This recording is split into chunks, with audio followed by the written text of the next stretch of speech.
Is that the Chamber of Purifying Tears? It's as ephemeral as two. You have a good memory. Why exactly did you bring us here? My intention should be obvious.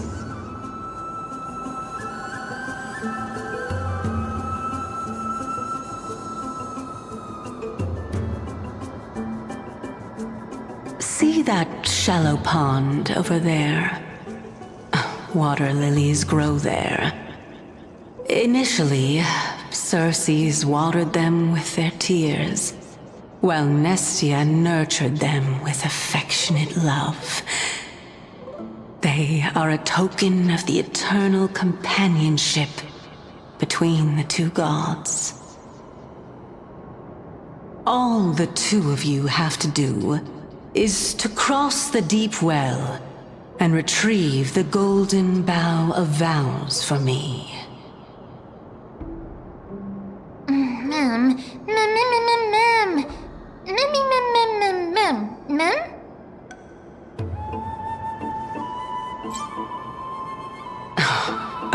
You're making it sound so ominous.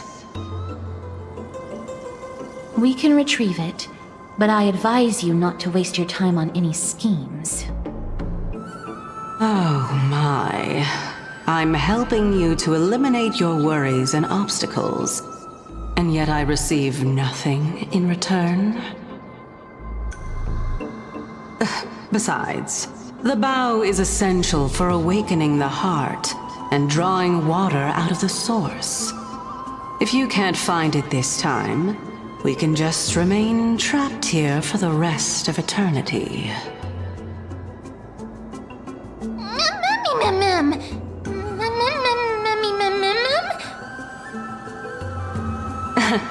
You're overthinking things. We're all in the same boat. Although it would be absurd to say that I have no other motives. Since you've brought it up, I might as well take this chance to explain. I'm simply making use of this opportunity to see what you two are made of. So, is that truthful enough for you?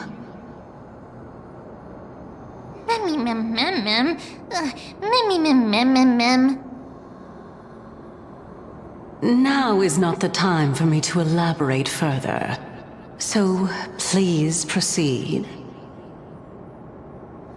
As a student of Anaxa, equivalent exchange should be something that you are familiar with. I cannot deny that. Miss, since our interests are aligned right now, it's better for us to do as she says.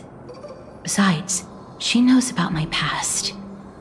Even though I'm not able to elaborate much, I can tell you that she has reasons to fear me.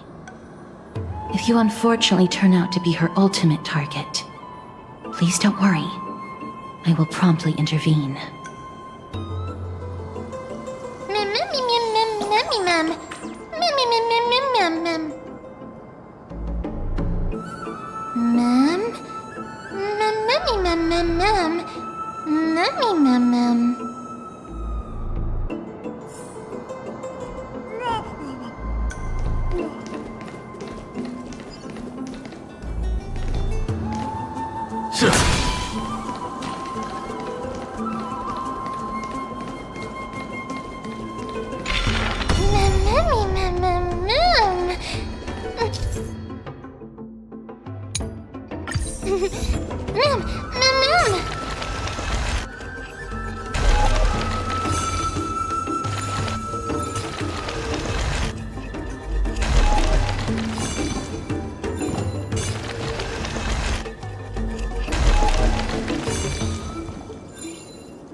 Resonate all together. Stars echo. Welcome to my world. Show no mercy. And doubt farewell. Watch over you and guide you on your path. Hear this thunder. Battles are chess games. No two are alike.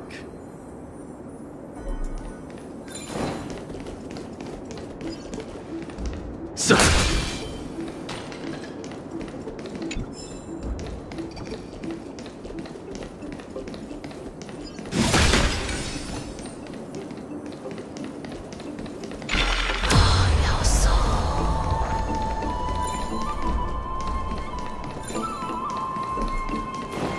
Huh? There are Ichor vessels stored here.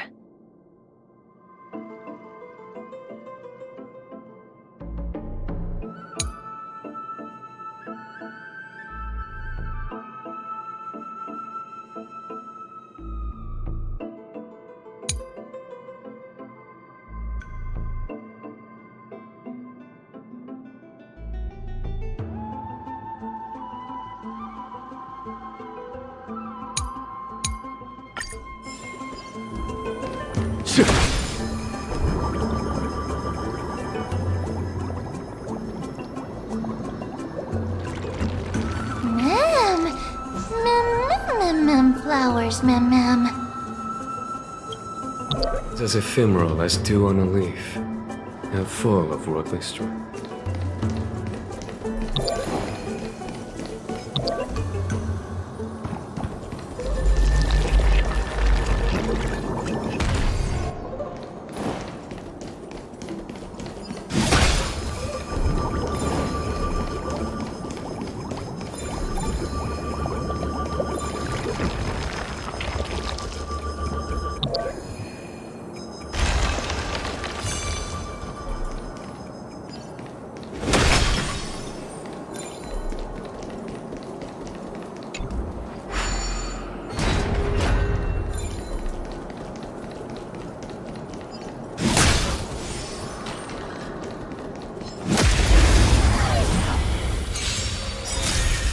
Harmony and unison. Show no mercy. Serenity is before me.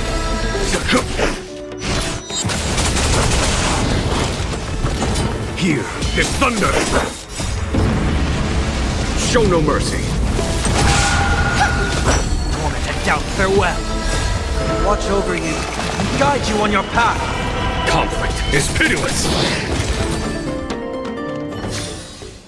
Battles are chess games. No two are alike.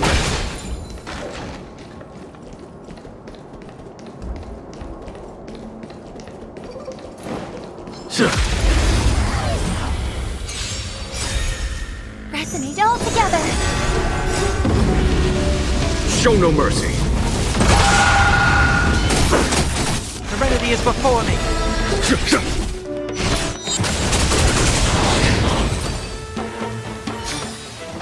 Battles are chess games. No two are alike.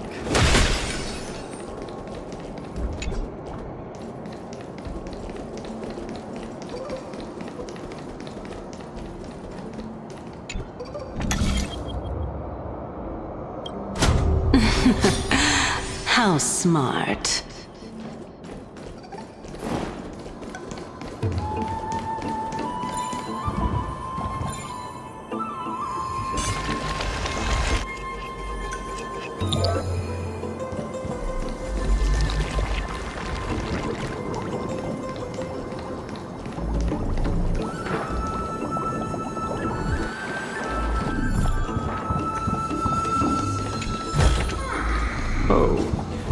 Let's hope that this is not a trap set by her.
this is the Golden Bough of Vows.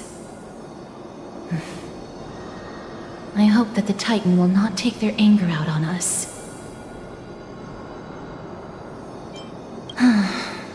If only they could interfere in the affairs of the Titans. So lustrous and beautiful. It's even more magnificent than before. Mem Cal. Memmy mem mem. Memmy mem mem. Memmy mem. Understood. My apologies, Pink Bunny. Memmy bunny mem. Memmy mem mem mem. Is this the legendary Golden Bough of Vows? We'll know once we test it. There's a secret passageway behind the pond. It's faster if we take that path. How do you know this place so well?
We're here.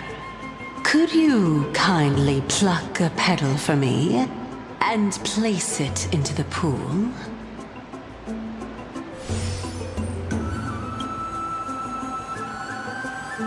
Now, can our little goddess perform that again? Huh? That being the oath of Nestia's priests. Right. Got it. O Nestia, with the weft as my vow, I beseech you, entwine my body with your golden thread and affection. Mem. Memmy lit up.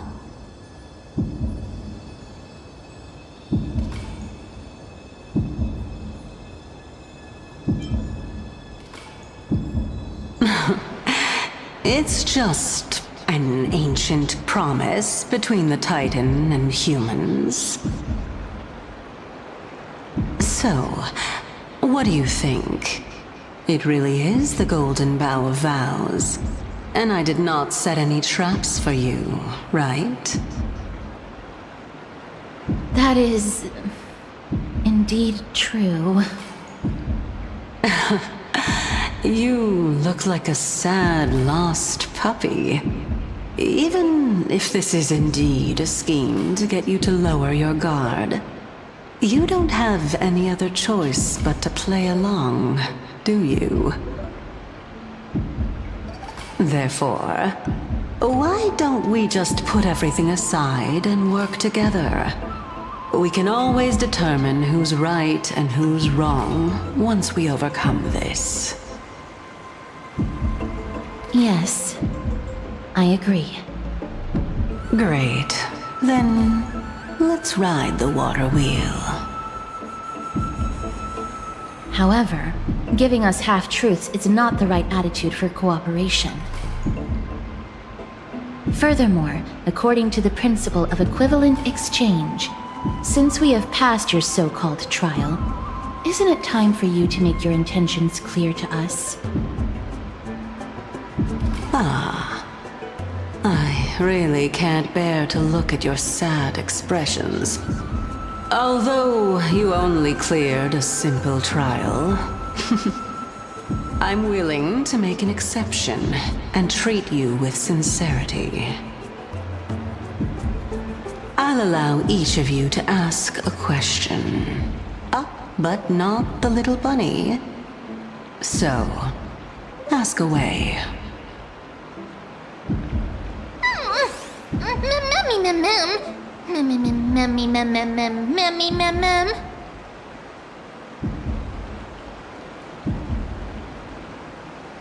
Well, in that case, miss, please go ahead.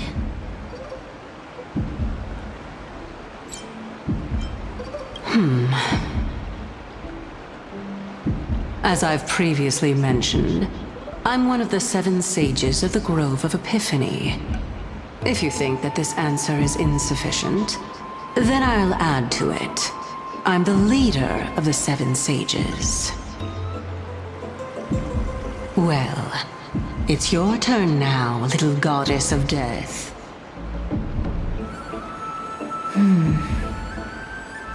My question is, was your previous answer the whole truth and nothing but the truth? There's no point in making this unnecessarily complicated.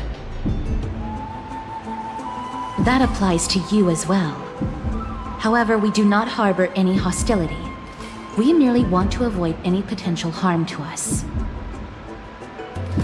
Lady Calypso, if you want us to work together more effectively, I advise you to answer my question honestly.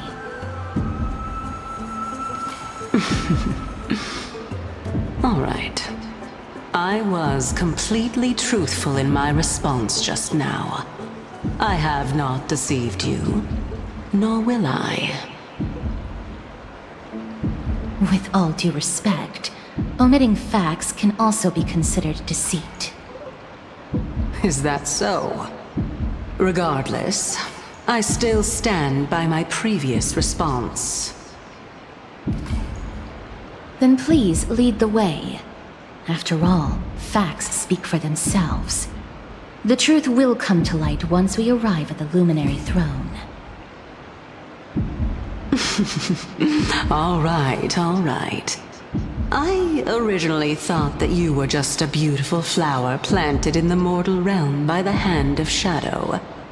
But now, I see you have some prickly thorns, too. I'll just consider that a compliment. Indeed. I'm complimenting your charming naivete. All right, go ride the water wheel. I'll wait for you up there.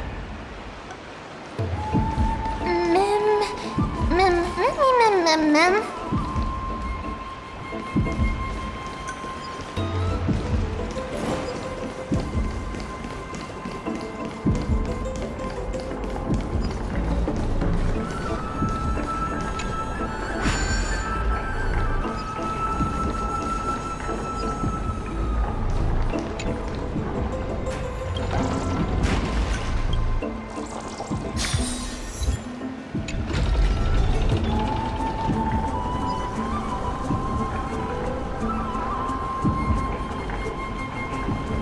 Life is as ephemeral as dew on a leaf, and full.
delightful surprise.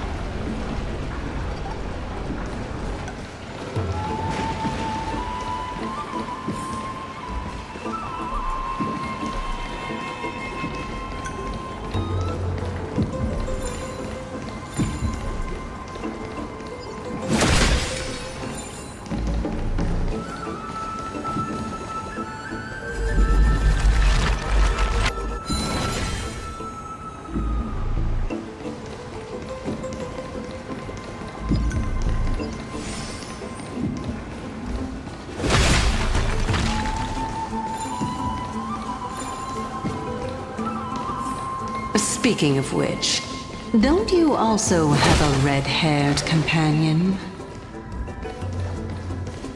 Memmy mem. Memmy mem mem memmy mem. Not too much. It's just that I seem to hear the sound of a bee buzzing around. Lady, your metaphors are not worthy.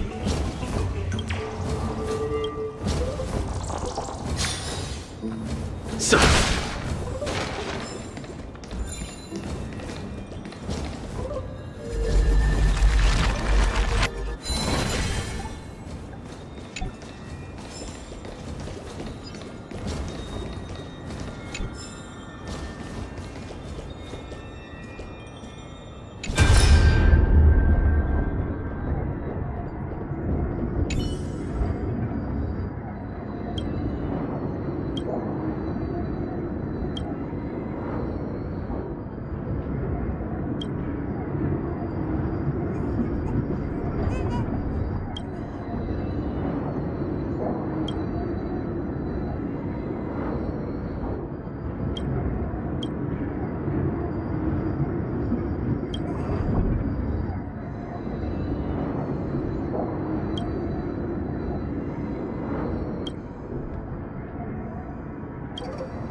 Memmy mem. Mem mem mem. Mem. Memmy mem mem.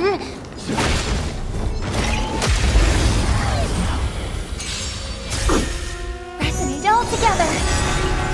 Stars echo. Welcome to here, is thunder! Show no mercy. Serenity is before me. Watch over you and guide you on your path. Conflict is pitiless. Here is thunder. Torment and doubt, farewell. Conflict is pitiless. Show no mercy.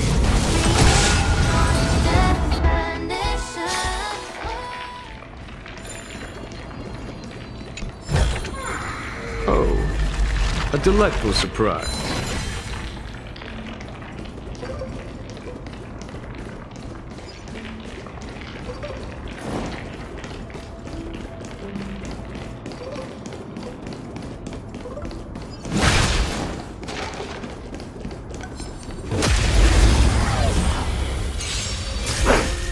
harmony and unison. Here is thunder. Serenity is before me.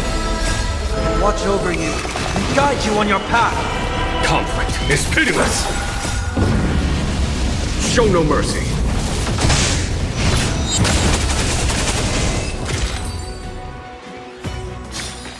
Battles are chess games. No two are alike.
These mechanisms function in intriguing ways.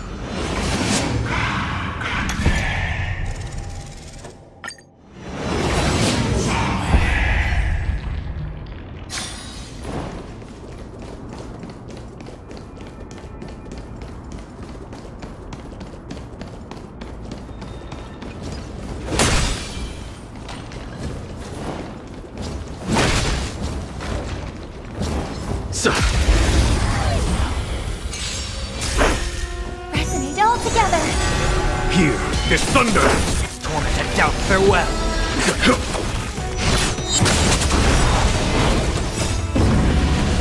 Show no mercy.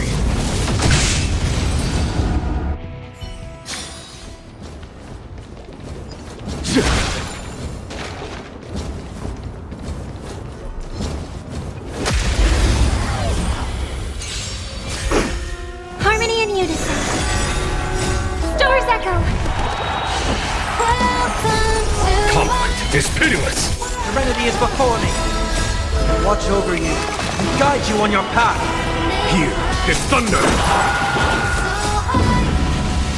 Show no mercy. Battles are chess games. No two are alike.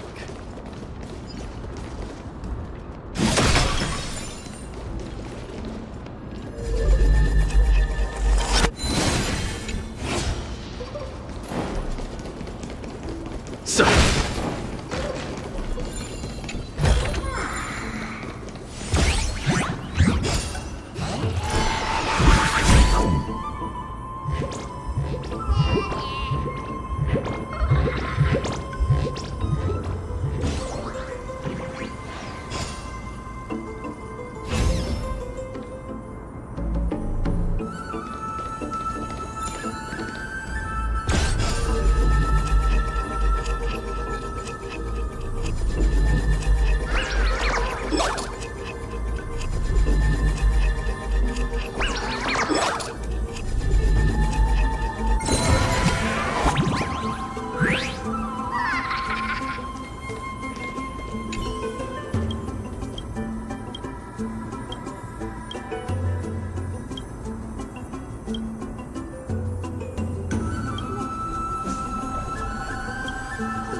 together. Conflict is pitiless! Torment and doubt, farewell!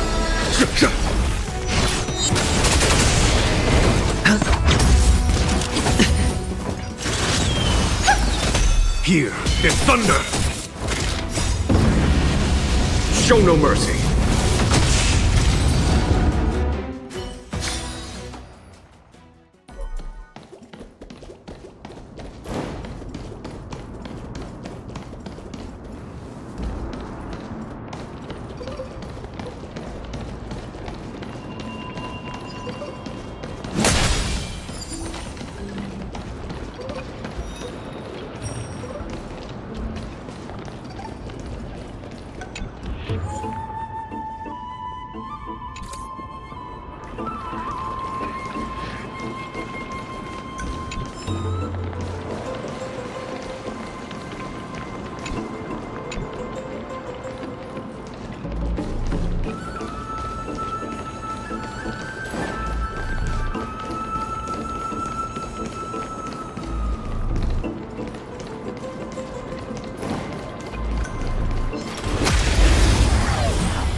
Harmony and unison.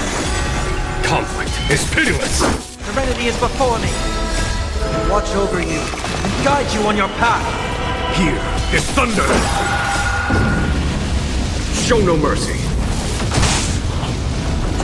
Conflict is pitiless! Stars echo. Welcome Torment and doubt, farewell! Here is thunder! to mission. Battles are chess games. No two are alike.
These mechanisms function in intriguing ways.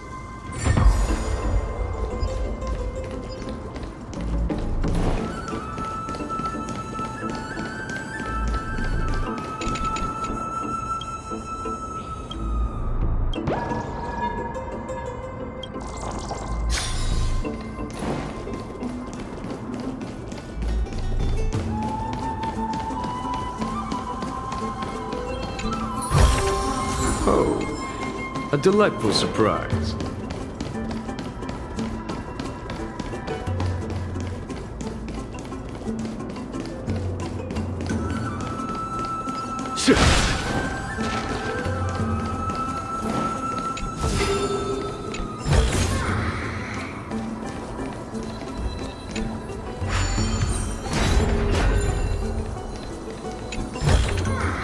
A diamond in the rough.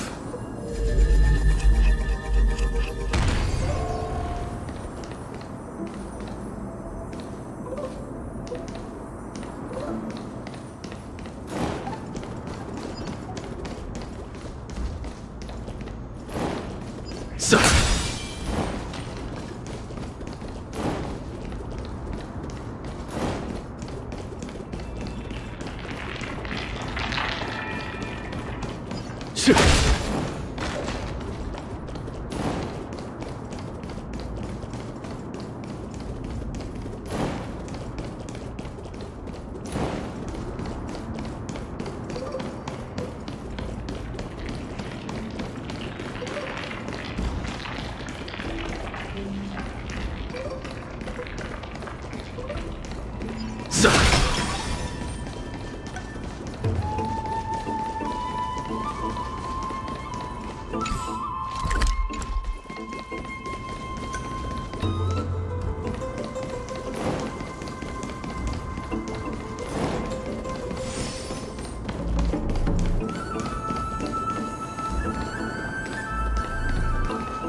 Whoa! It's little Gray, little Cass, and the pink puppy!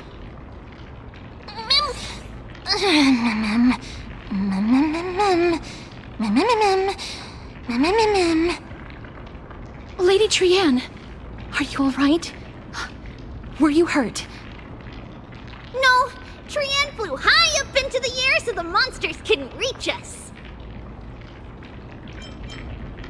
Air supremacy secured!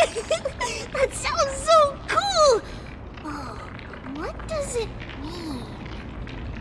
Wait a minute, let's get back on track. The spindle that Aggie gave us is so powerful that Trianne seems to have found Nax. He's near the treetop. Even though our perception of him is very weak, it's not like the white dryads from before. But since Trianne was alone and afraid that it might be dangerous, we did not fly there to take a look.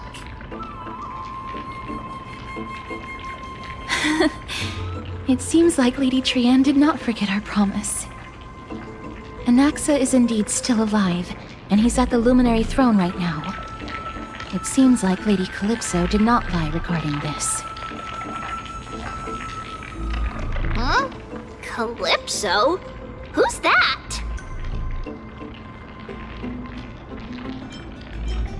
Whoa! A spirit? Trianne wants to meet this spirit that even the gold thread can't sense.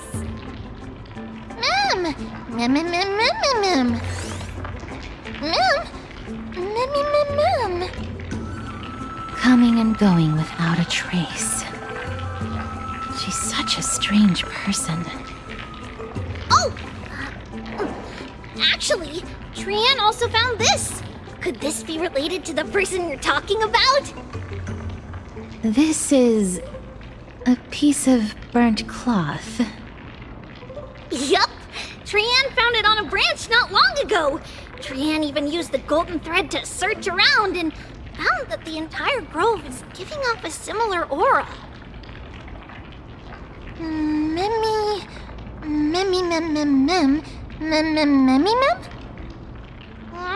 Trian doesn't think so. Because when Trian picked it up, we didn't see anything at all. And judging by the golden thread, the aura seems to be all around. Lady Trian, where is the aura gathered at right now? It seems to be... Oh! A little higher and a little ahead of us! The Dome of Devotion. Calypso, just what are you hiding?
Show no mercy. All together. Here, this thunder. Serenity is before me. I watch over you and guide you on your path. Conflict is pitiless.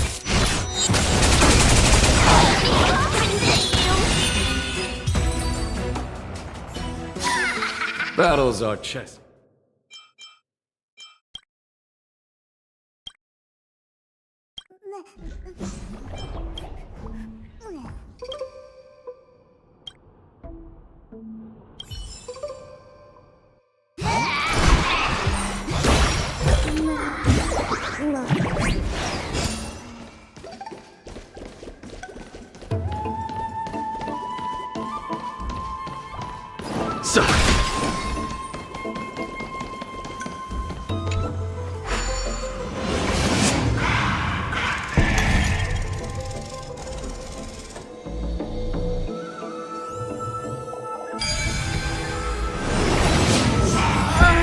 The golden thread is vibrating more and more violently.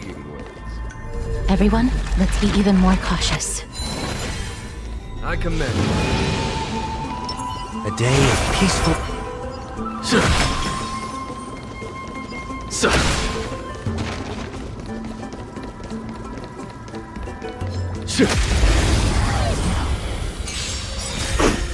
Harmony and unison. Show no mercy. Torment and doubt, farewell.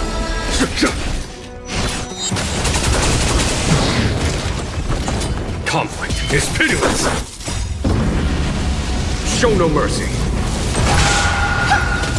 Serenity is before me. I will watch over you and guide you on your path. Here is thunder. Battles are chess games. No two are alike.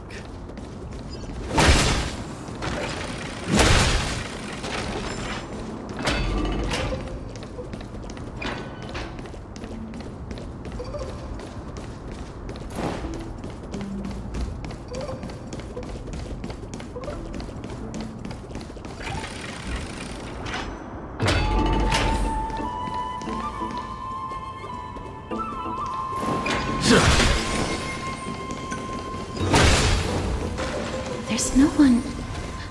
Hold on. The butterfly of divine mind is gone?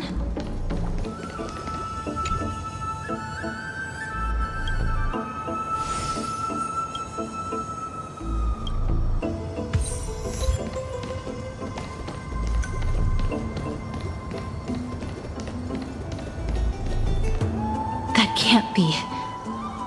Was it for fending off the black tide? Or perhaps...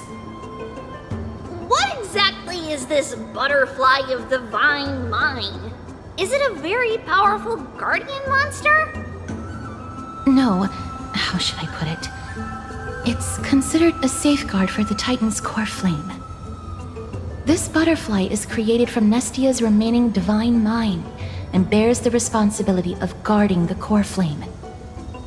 Legend has it that someone can only pass the trial of the butterfly by proving they possess pure and unselfish love within their heart. Only then can they awaken the great tree to open up the path to meet Circes. But how are we going to prove it? Mem mem mem mem mem mem mem mem mem mem mem. Sorry, but even I don't know how. After all, this is a secret among secrets that only a select few in the entire grove and even Amphorius know.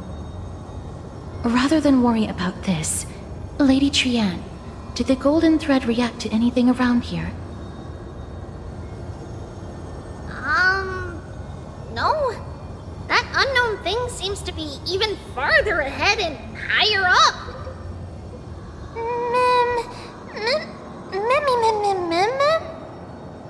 Perhaps we can try again.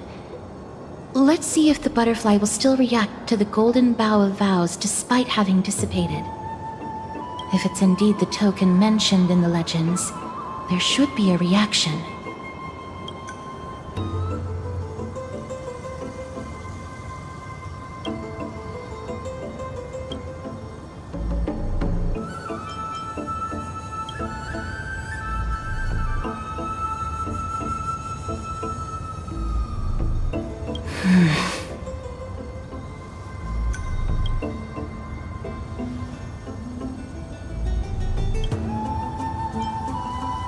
Let me give it a try. Oh, Nestia, with the weft as my vow, I beseech you, entwine my body with your golden thread and affection.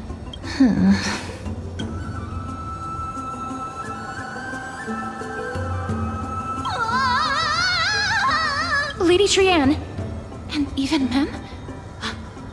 Where have they disappeared to?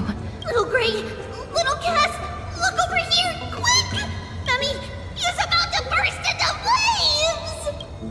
The voice seems to be coming from the Star Chase atrium.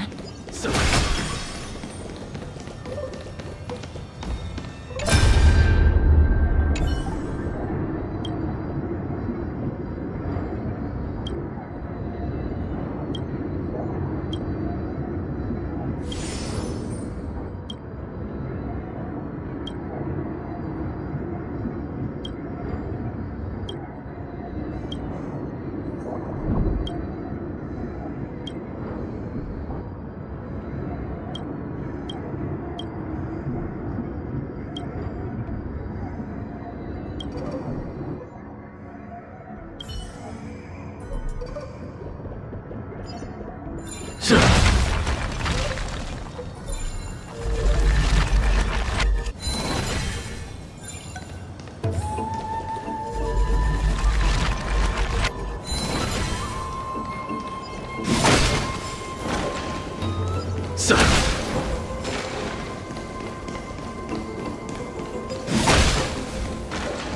commend. A day of peaceful repose. Feeling lucky.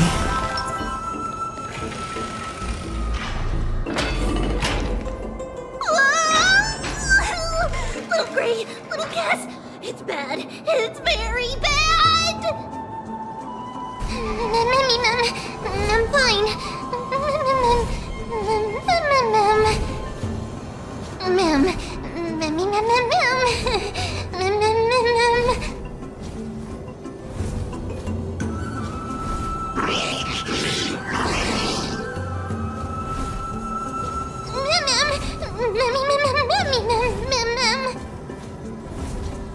Lady Trian, what exactly happened just now? Trian and Memmy were looking around to see if there were any mechanisms nearby. But just as they went to take a closer look at that big piece of amber, they were surrounded! I see. Let's get a move on. The orbs belonging to Ornyx's priests should be nearby. Hopefully they'll be of some use. Memmy.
Harmony and unison.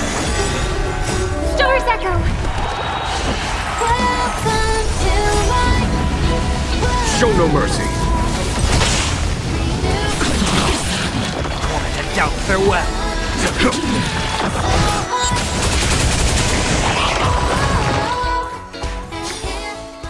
Battles are chess games. No two are alike.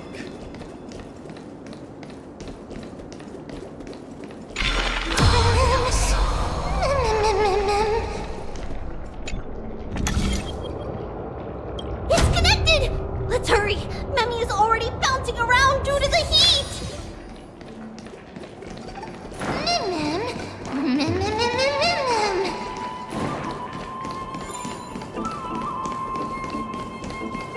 So,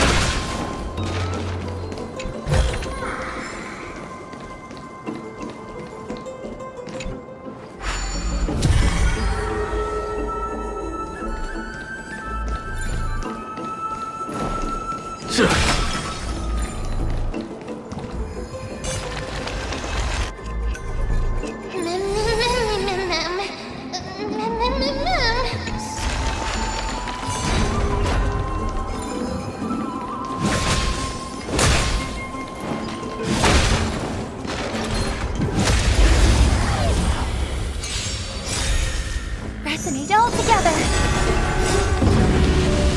show no mercy. Serenity is before me. Watch over you and guide you on your path. Conflict is pitiless.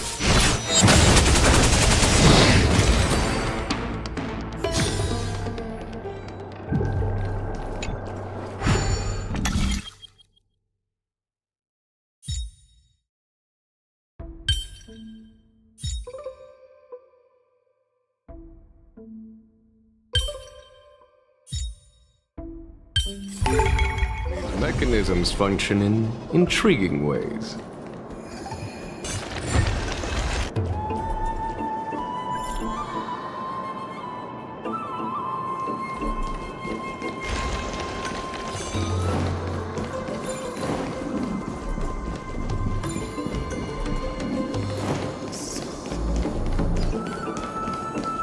So,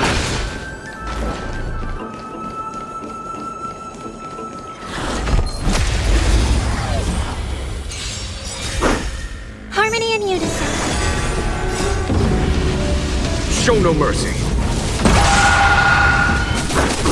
Torment and doubt, farewell.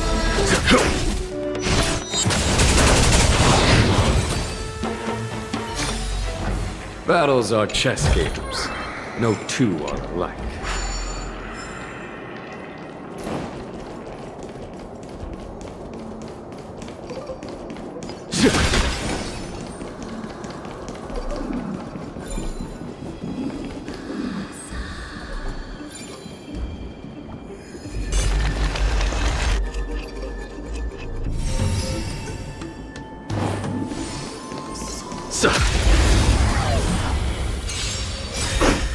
Resonate all together.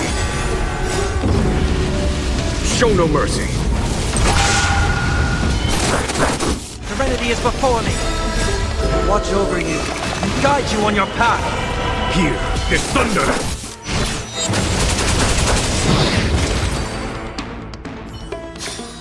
Battles are chess games. No two are alike.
Oh no. I'm starting to smell something I commend. delicious.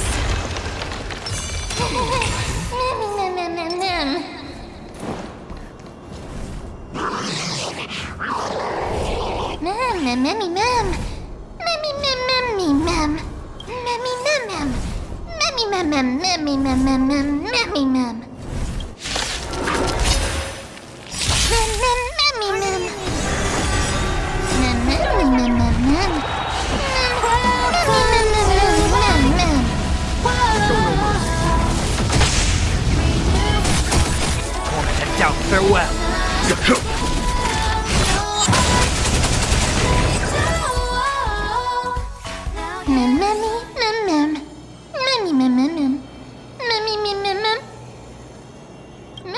Easy. Mem.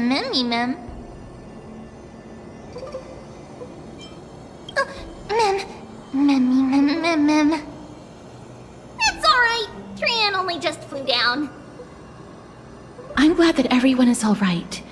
Speaking of which, this piece of amber is... A remnant of Nestia's core flame. To get to the throne at the treetop, gather the embers before you with the golden bough of vows, and present it to the divine butterfly. Whoa, where did you come from? You finally appeared, Lady Calypso. Yes, it's been some time. The battle just now was a true delight, and I feel quite elated. It seems like I'll really be able to rely on all of you to reclaim my true form. Lady Trian, how does the golden thread react to her? Huh. There's no reaction at all. Obviously. After all, the fragment that you picked up just now is completely unrelated to me. All right. Just do as I say. If you're able to pass the trial, I will tell you everything truthfully. Another trial. But we have to go to the treetop to find Nax anyway, right? I've got a hunch. Come, let's collect the embers and go confront her.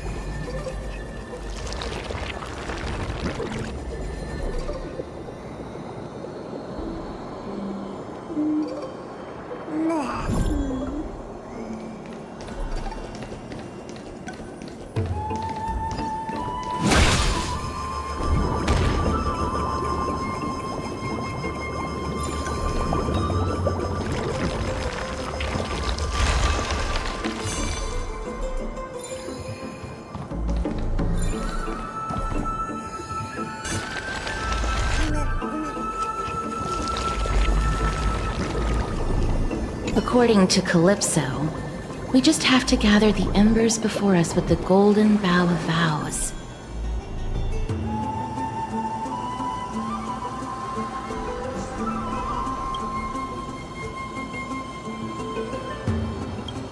How incredible.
Harmony and unison. Here, there's thunder! Show no mercy. Sworn to doubt farewell. Watch over you and guide you on your path. Conflict is pitiless.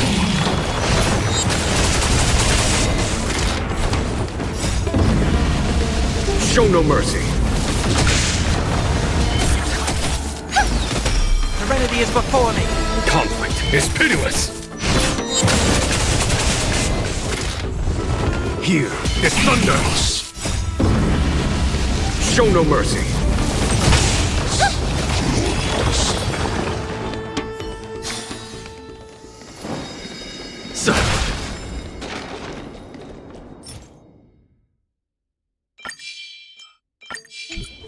I command.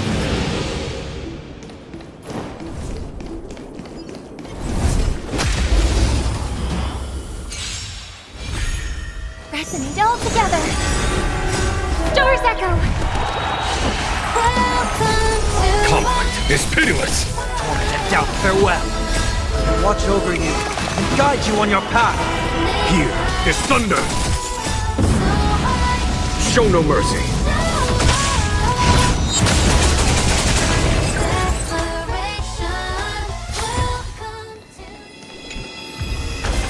A rare find such as this is best suited for your keeping.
Harmony and unison. Conflict is pitiless.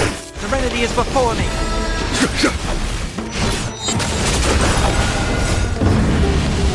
Show no mercy.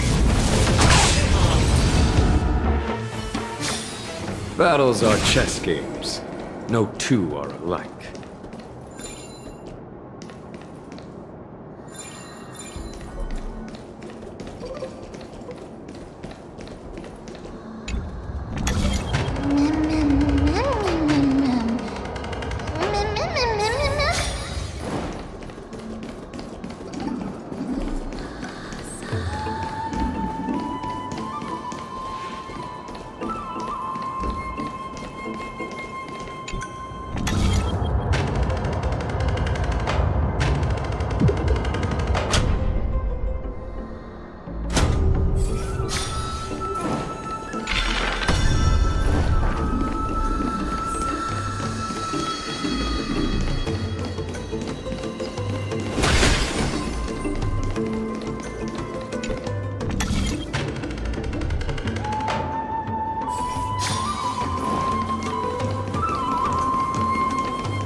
A diamond in the rough.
It seems like you managed to gather the embers.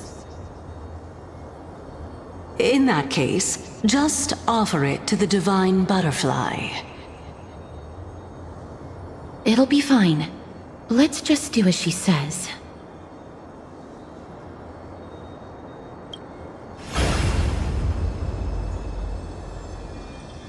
It's a success! Path has appeared!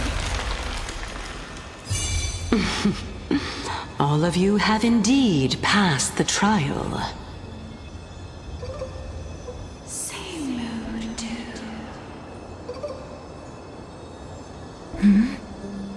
The sound of a butterfly's wings.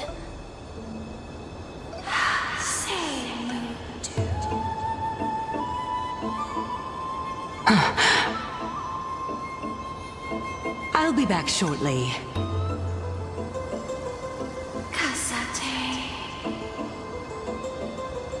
Of course, our promise still stands.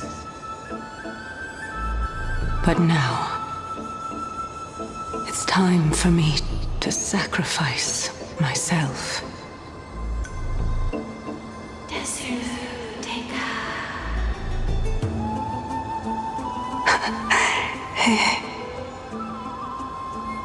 If the West Wind ever ends, let that be the place where we reunite.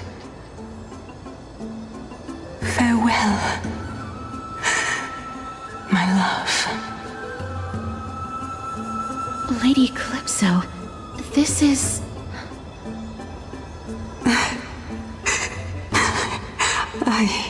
It's nothing much. Thank you so much for your help. Now, it's time for me to fulfill my part of the promise. Well, in that case, I can start. You're actually Cersei's, right?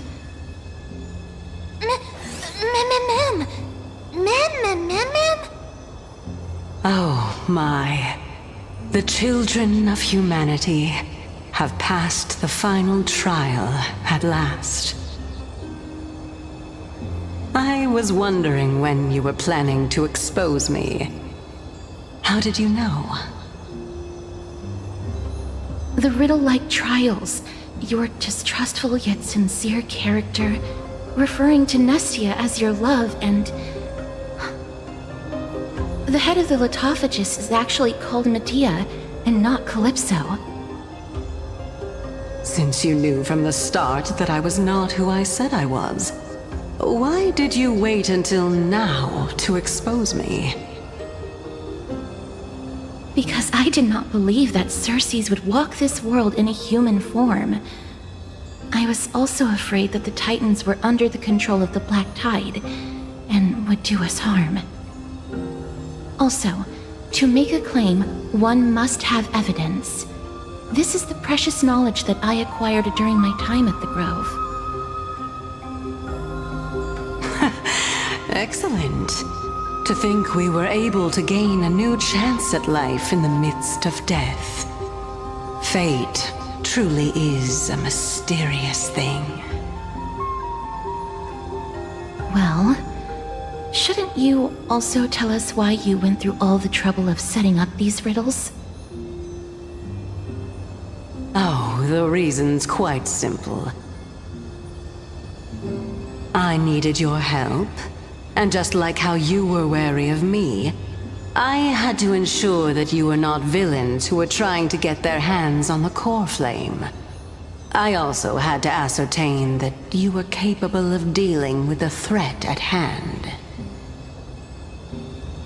Is this threat related to the Black Tide? Indeed, and it's even more related to that lost item from before. Its owner is a quiet and paranoid hunter who seems to have been reborn from the Black Tide and is attacking along with it. As I could not do anything about him, I split my body up and escaped to avoid harm. I bided my time for a chance to seek assistance. Unfortunately, this was not a sustainable long-term plan. What you mean is that you hid your own core flame? Indeed. I split it into 3. I hid one within the Golden Bough of Vows, and sealed another in the amber, along with Nestia's remaining embers.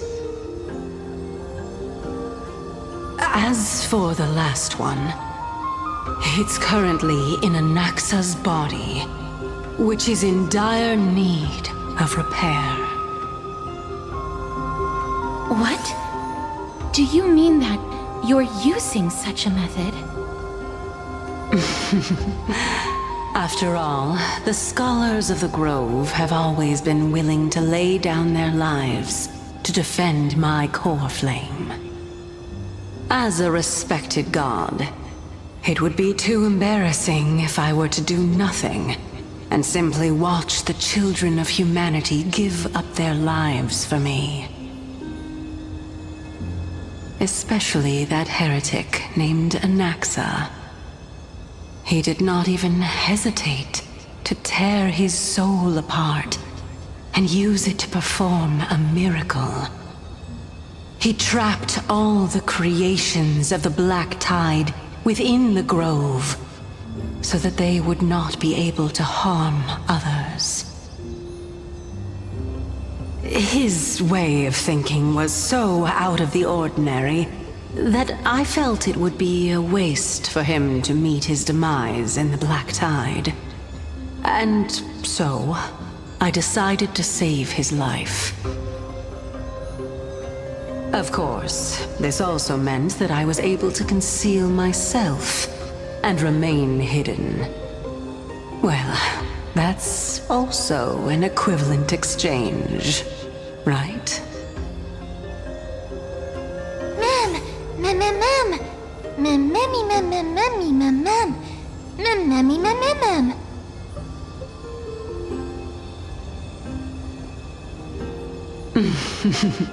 What a smart little bunny. This way, I'll be able to regain my true form, and you will be able to bring the core flame and your teacher back to Akama. We'll also take down the black-robed swordmaster at the throne, together in one go. But, Circes, aren't you the reason Titan?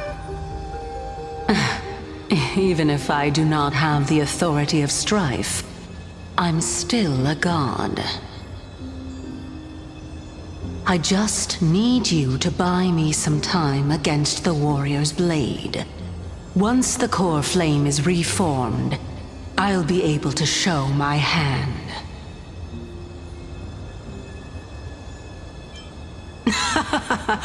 Excellent. Then just continue climbing to reach my throne. the Golden Bough of Vows into firewood to reignite the core flame of reason.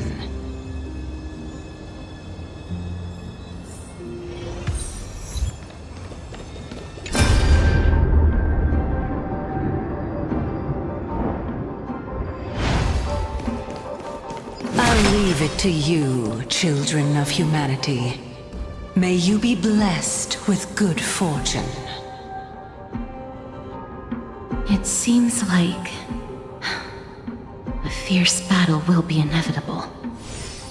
Don't worry, Trian will protect everyone!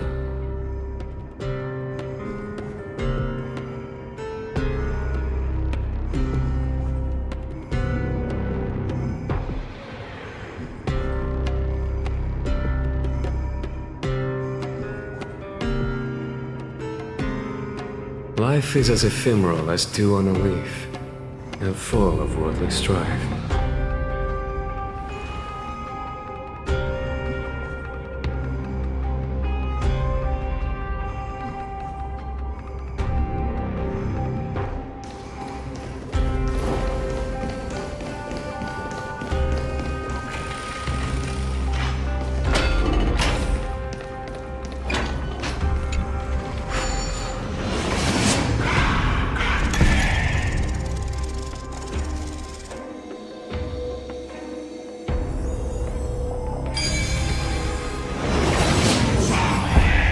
Ahead lies the Luminary Throne, and also the battlefield that we're about to step onto.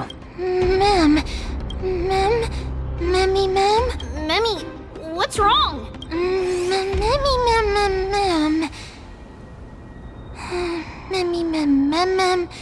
Memmy, Mem. Memmy, Mem. Is this Professor Anaxa?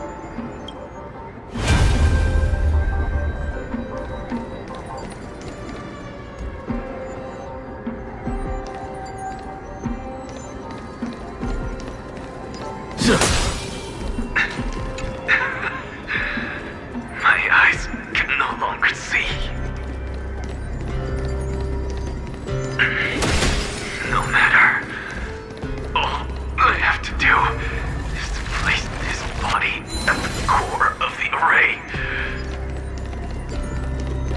For the sake of Emporius. Die with me, Titan. I commit. A day of peaceful feeling lucky. Let the show begin.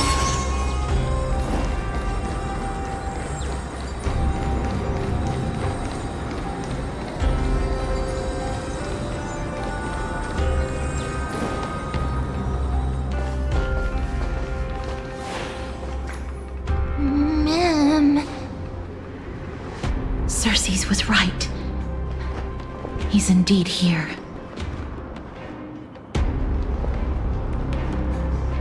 Who is this black-robed guy? Memmy, Mem. Memmy, Mem. Memmy,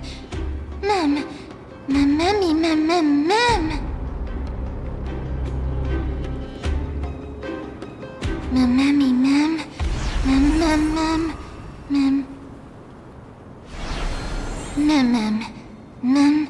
Memmy, Mem.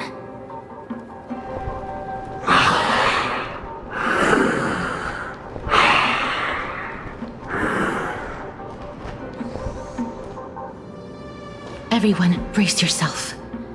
This must be the hunter reborn from the black tide that Cersei's was talking about.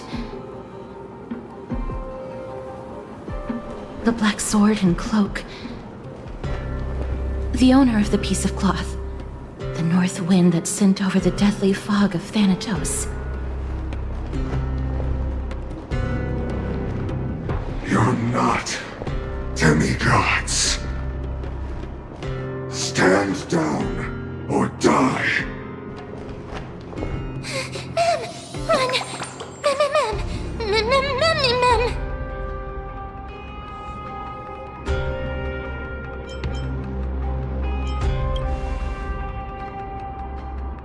That's right. Let's do our best to buy time for Cersei's. Trian will also protect everyone!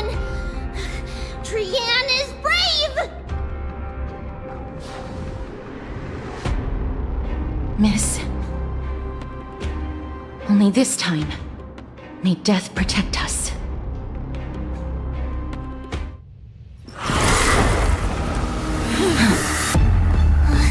Be careful. One slash. Two slashes.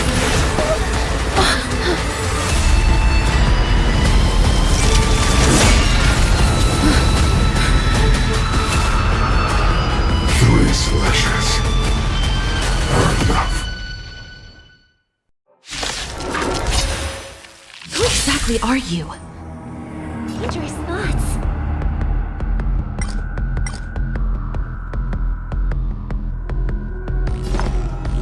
Resonate all together.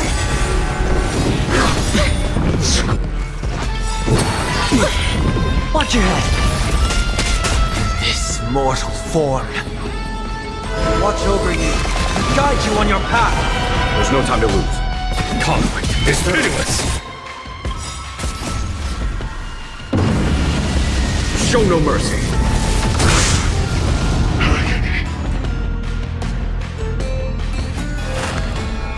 Doubt farewell.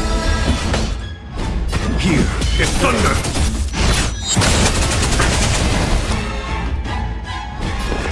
Spend freely. I hope for an end to strife in the world. So powerful. Cersei's was right.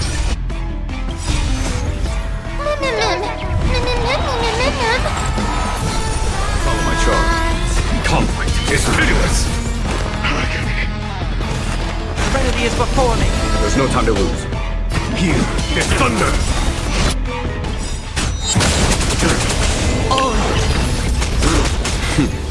Time. Show no mercy. The dice have been cast. Bust. Or maybe I'll take it all.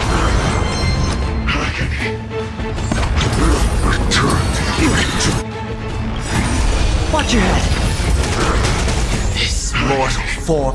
Watch over you. Guide you on your path. Offer your souls to the fire. Not good. Be reduced.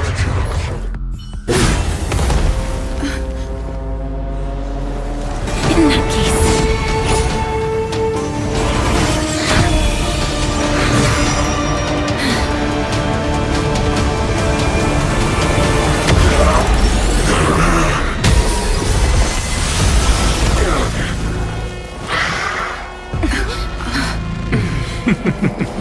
Can't be killed in a single blow. You are indeed no ordinary human.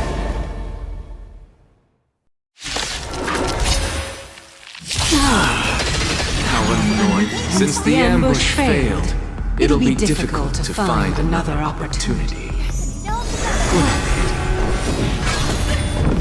Professor Anelsa? No. It's Cersei's.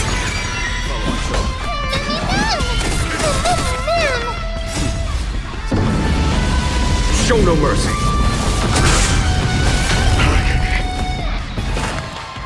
Doubt farewell. This mortal. Watch over you. Guide you on your path. Here is thunder. That was tough. I'm truly exhausted. No! Look out, everyone! This is bad. Century Gate,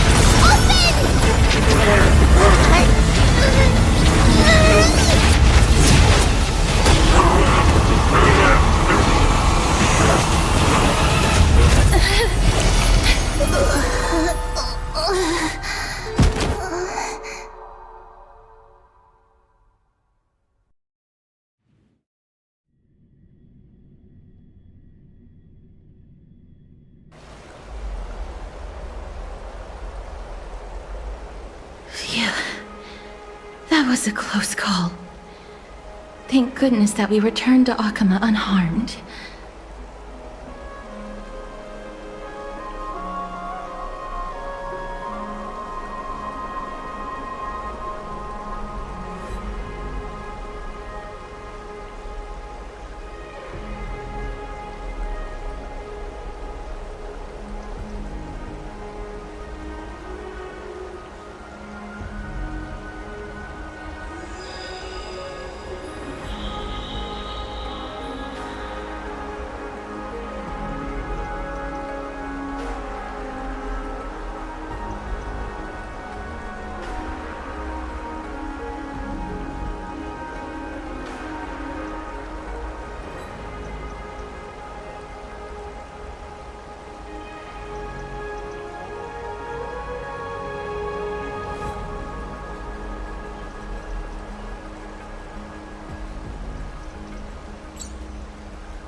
Yes. My head. It still hurts. Sorry. I know you told me not to open the gate. Please don't blame yourself, Lady Trianne. If it weren't for you, we would have already met our end at the Grove. I feel awful. I need to go back to get some rest. Lady Trianne, you haven't been well since you woke up. Are you sure you can make it back on your own? All this noise and commotion. Akama hasn't changed a bit, has it? Are you Professor Anaxa?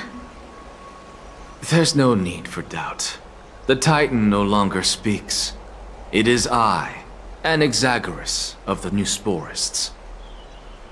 Indeed. You are the only one who would refer to yourself like that. Professor, let me be frank. The mission Lady Aglaya entrusted us is to search for survivors, uncover the truth about the disaster at the Grove, and retrieve the core flame of Circes. That does not surprise me. And now, I'm a survivor who witnessed the entirety of the disaster, as well as the defenseless bearer of a core flame. Are you going to bring me to Aglaya to fulfill your duty?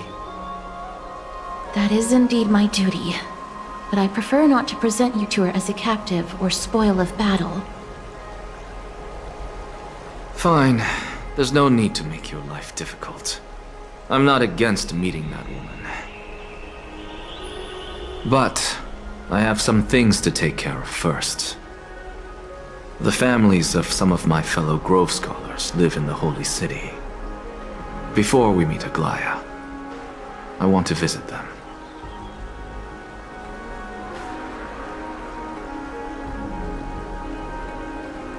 Because Lady Aglaya will probably be against it.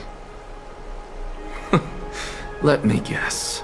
That woman will not only prevent me from visiting the families of the deceased, but will also suppress any information about the Grove. She's always been that cold-hearted. My fellows at the Grove gave their lives defending the core flame and fighting the Black Tide alongside me.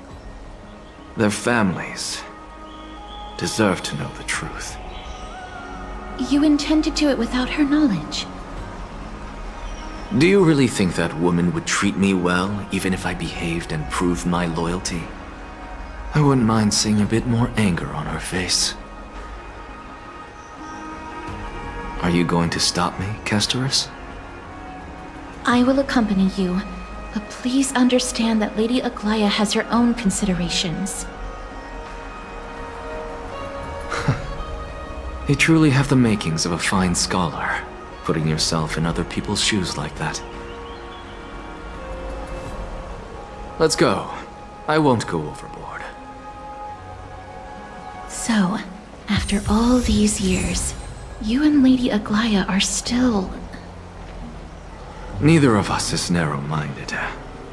You should know the root cause of our conflict. Life is as ephemeral as two on...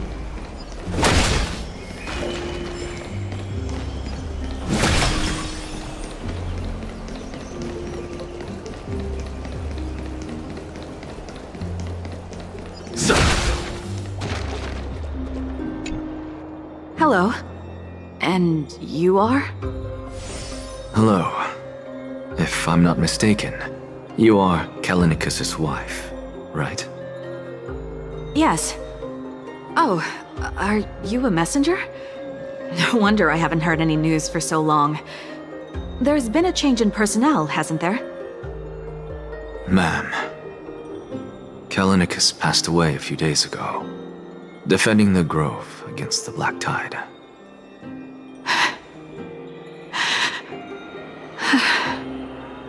So... did he manage to defend the Grove? Huh? He managed to protect Cersei's core flame at the cost of his life. I see. Please let us know if you need any help, ma'am. I come from Kremnos. Death and sacrifice are things I've learned to face with composure. You know, Kallinicus, even though he was a scholar, he'd always ask me to teach him how to fight whenever he came back. Isn't it funny that a Chrysos heir like him wants to learn from an ordinary person like me? I've been prepared for this for a long time. In times like these, any ordinary goodbye might just turn out to be a final farewell. I'm really sorry. There's nothing to be sorry for. I was once a warrior, and I'll find my way back to the battlefield someday. With the coming coronation of the new king of Kremnos, I'll take up my lance against the creatures of the Black Tide and seek vengeance for my husband.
Oh, hello, young ones. Is there anything I can help you with? Are you the father of Keinani and Artakama? Ah, yes. Did my daughters cause trouble at school again? Alas, forgive this old brain of mine. Both of my daughters graduated long ago, and they are now scholars at the Grove. As I get older, memories from years past tend to blend together. What's the matter, young one? Why so quiet? Did my daughters really get into some trouble? If they refuse to apologize, just let me know. Their old dad can still talk some sense into them. What should we do? I really can't tell him. Mr. Fabio. The Black Tide took Keinani and Artakama. What? They fought until their last breath against the Black Tide to defend the Grove.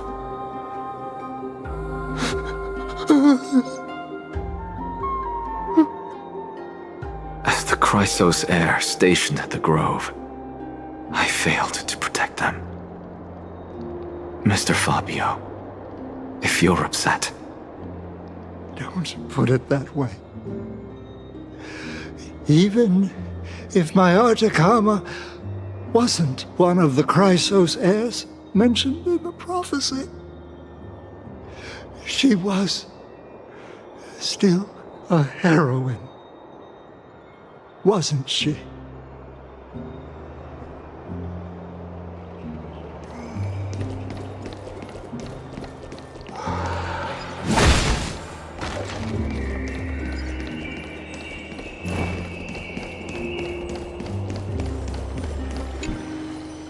What's wrong? I'm busy.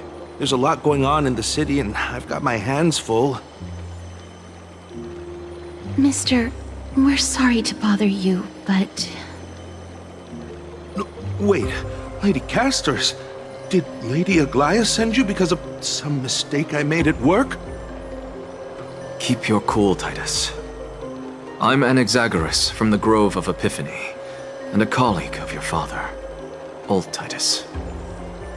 A few days ago, your father passed away. Wait, what? My old man died?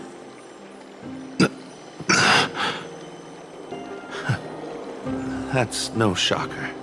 At his age, he was due for the River of Souls any time. Just up and left me behind. That old man. I've been telling him for ages to stay in the Holy City and enjoy his retirement.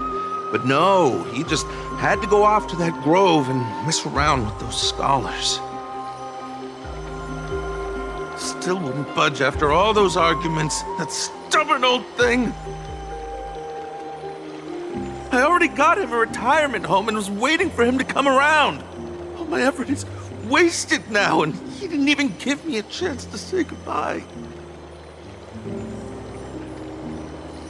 That bull-headed old man, stubborn as a mule.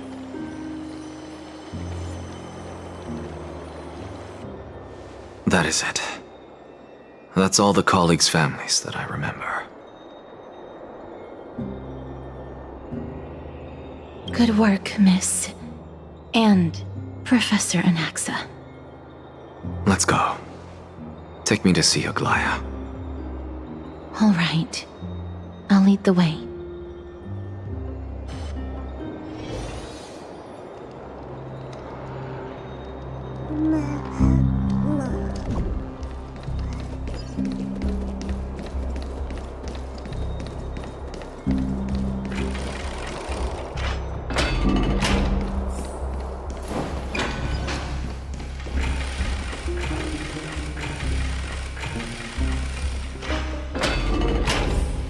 This is the sacred beast of Magusa. Be in awe of jewels.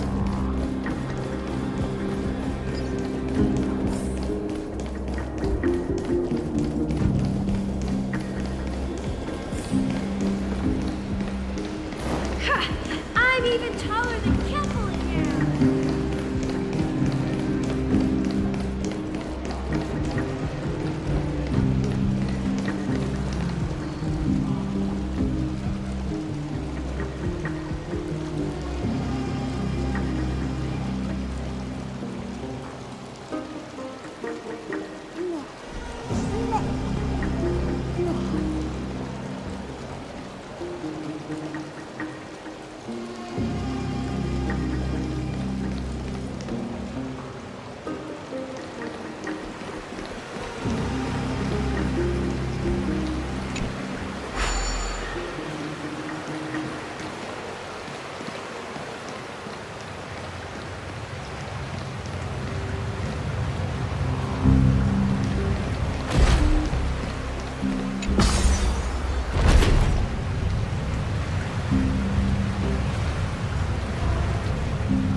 Miss Castors, my lady, you're back. Hello. We have an important matter to discuss with Lady Aglaia. May we trouble you to inform her of our presence? My apologies, Miss Castors.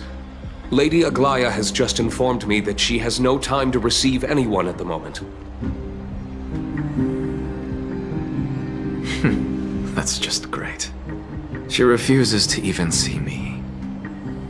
Answer me this, friend. Did Aglaia order you to take me directly to prison? Who are you? Please don't jest. It's possible that she really is busy. Let's wait here a moment, and I'll try to contact her using the slate.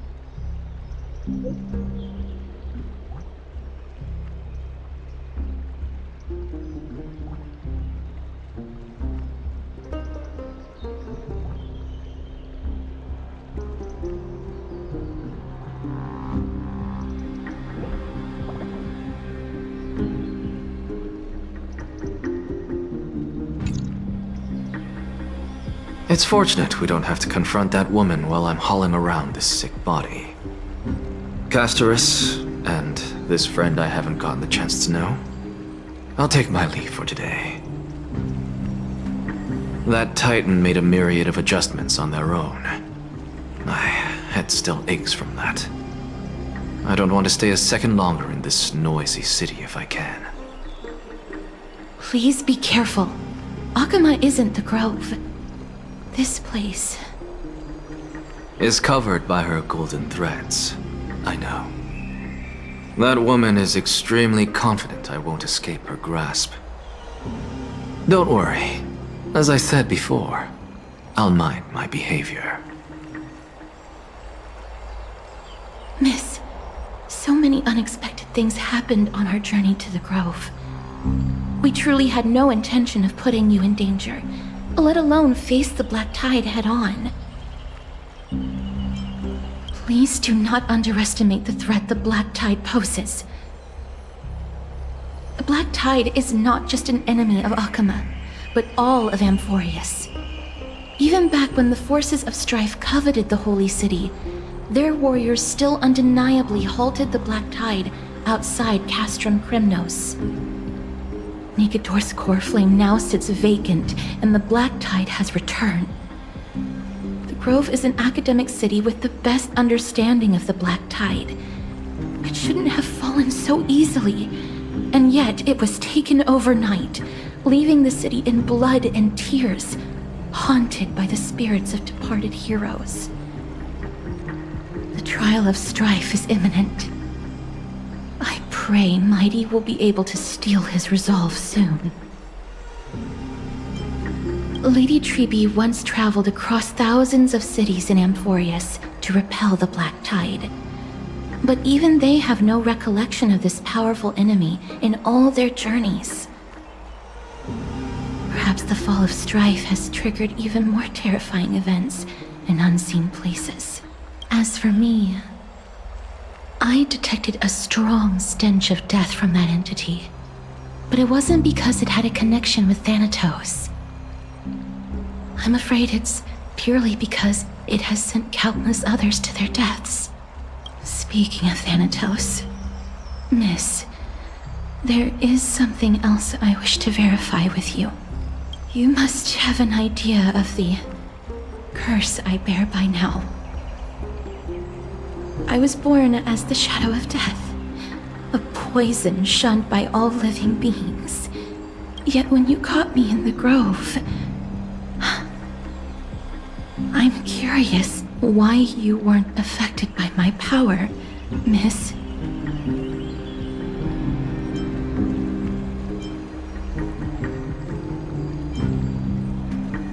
My apologies for the abrupt question. For all my life, I've always wondered, what is my connection to death? And why am I inextricably linked to Thanatos? Miss, you must be tired after being on the move these past few days. Please set aside the tragedy at the Grove for now, and rest for the day.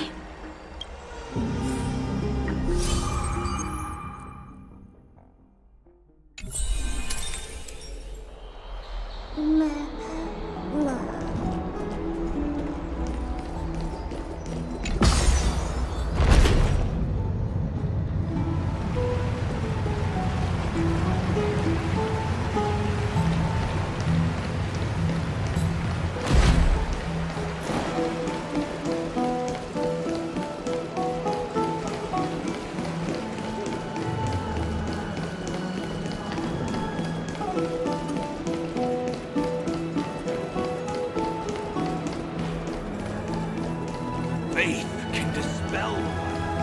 I don't know how long I'll be able to live like this. Have you heard? Seems like all the rooms...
Trian?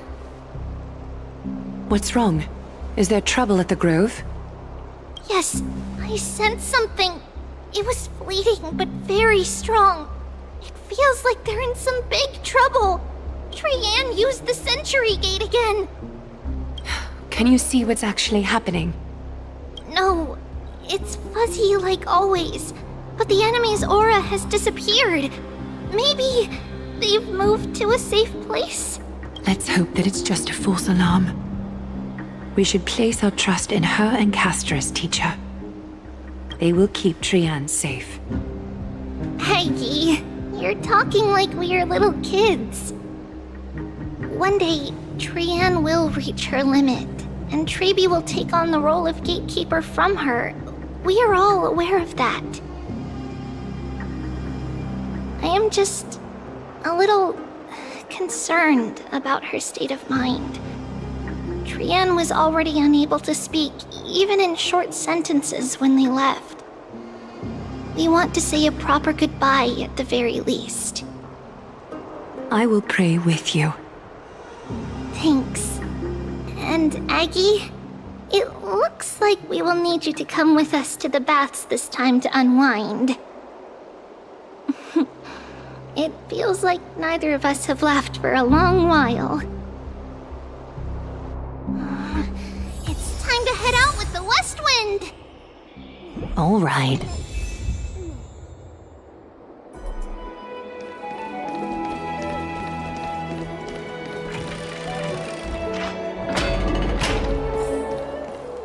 Here's really hot and heavy. Has it always been like this? Is someone injured?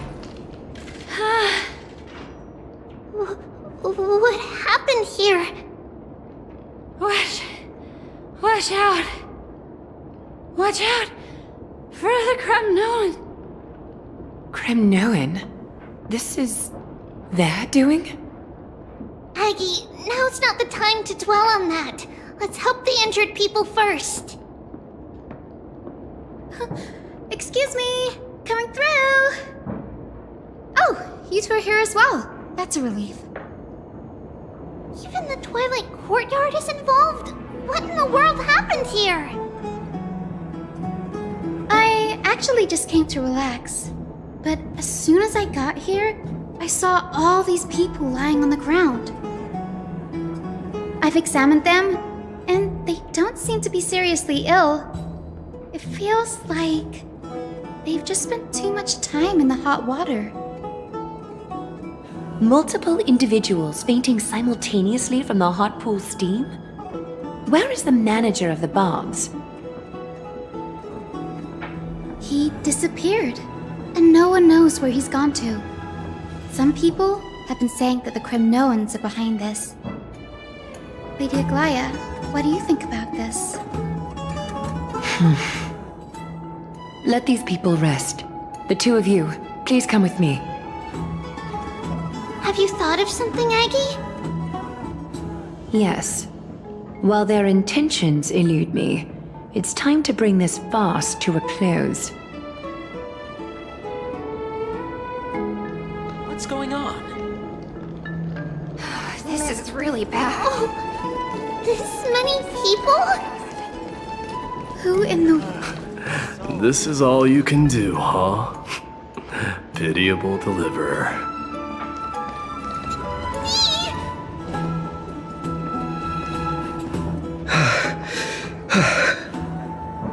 Snowy! Even Snowy! The culprit. The culprit is Mightimos. Oh. Dee! What did you do to everybody? It's just another duel where I claimed victory. Duel? As I expected. On the surface, these two are the mightiest warriors in the Holy City, but they're still impulsive youths at heart. Speak up, Mighty. Tell us exactly what kind of foolishness you and Finan indulged in this time.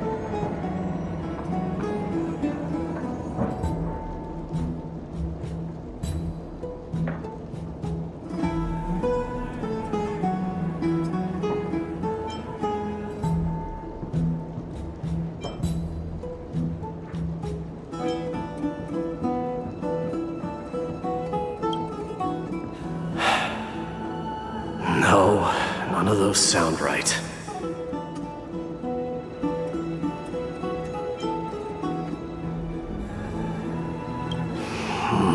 Forget it. Am I seeing things? Is the magnificent deliverer finally deigning to step outside?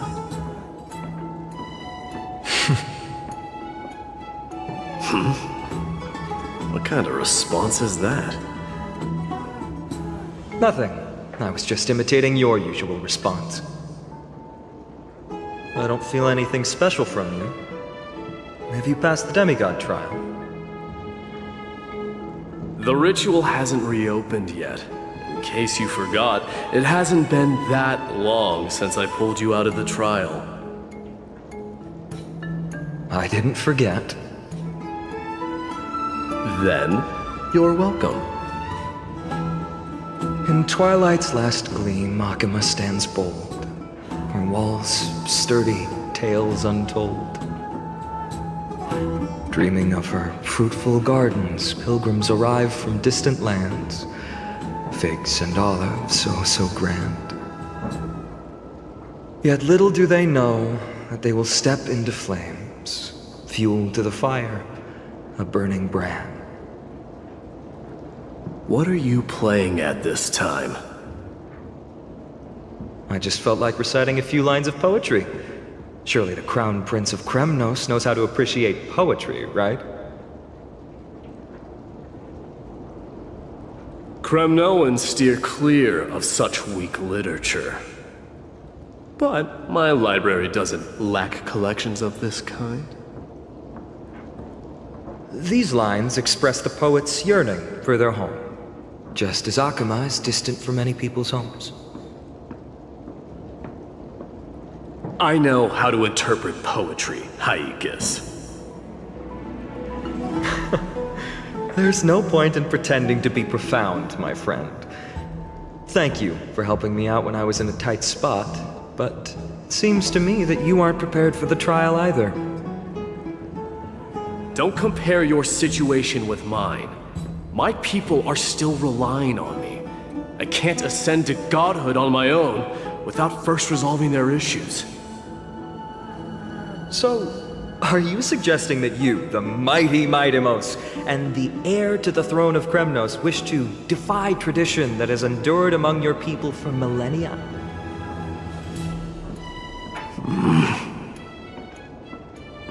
I'm still thinking about what I should do. Never mind. It's probably not my place to offer you counsel. An idea does strike me, though. Go ahead. Let's see what terrible ideas you've come up with this time. Maybe we both need to relieve some stress. Come, Mightimos, let's recommence our previous competition. This time, we'll see who can stay in the super hot bath for longer.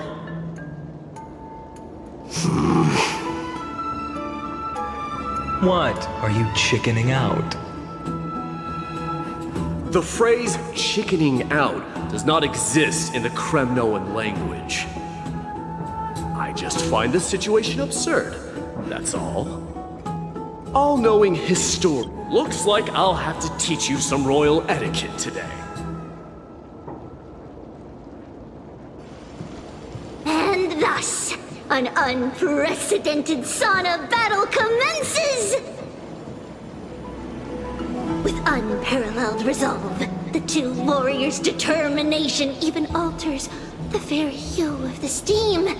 Flames intertwine with scalding vapor, reaching toward the heavens, shrouding the sky and the sun. The spectacle is so magnificent that none dare gaze upon it directly. Since we can't see what's happening in the competition, why don't I regale you with a tale of kings to pass the time?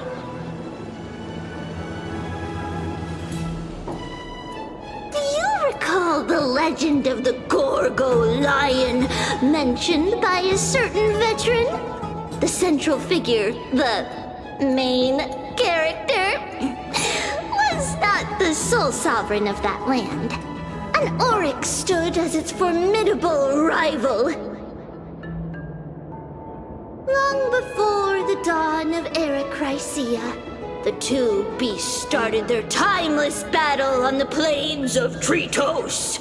The lion regarded the oryx as its food, while the oryx perceived the lion as a scornful, oppressive, and challenging barrier that it swore to topple with its antlers.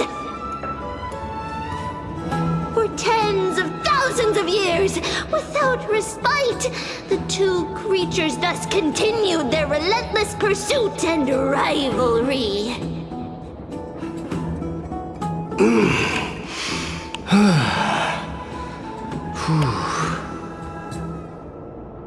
It fixated on its rival's fleeing form in the chase.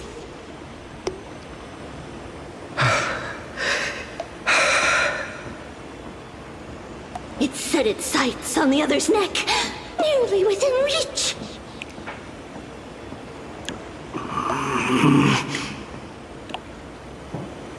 It was stuck in a corner.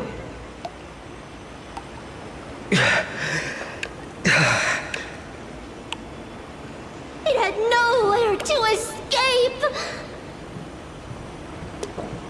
On the land of Amphorius, some lives meet their end at dusk, some at dawn, and yet others are fated to perish under the blistering sun at noon. And at last, the most scorching moment of the day descended upon them.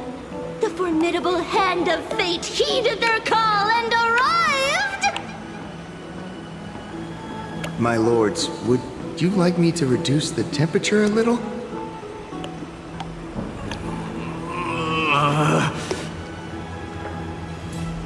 What?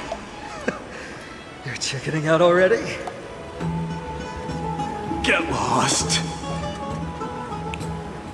Are you asking me to get lost, or...?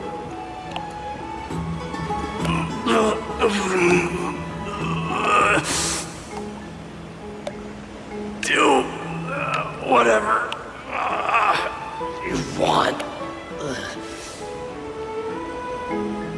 Oh, please forgive my presumptuousness, my lords.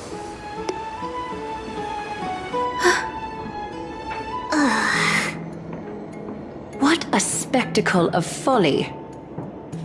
This is what you get for daring to challenge a Kremnoan without understanding your own place.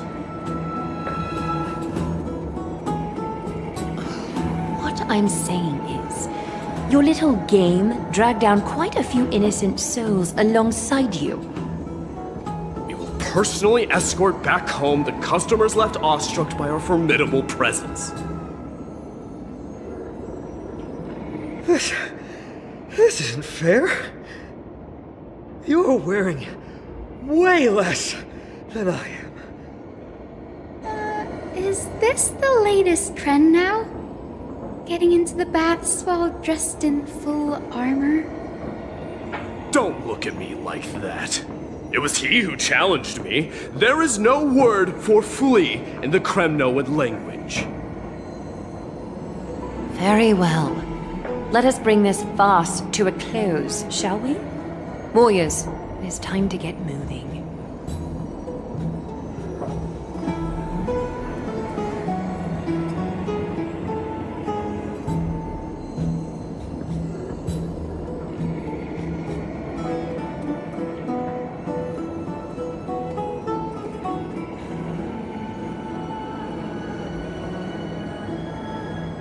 Alas, the flame chase journey is destined to be a lengthy one, replete with obstacles. But thanks to those two, all the gloom has vanished into thin air. Oh, we just had quite the commotion. It's not every day we find the Marmorial Palace this serene. Shall we continue with our previous plans? Hyacinth, would you care to join us? Such an empty bath is indeed a rare sight. I was looking forward to unwinding after work. I'd be delighted to accept your invitation, Lady Treeby. How about we go to the biggest bath?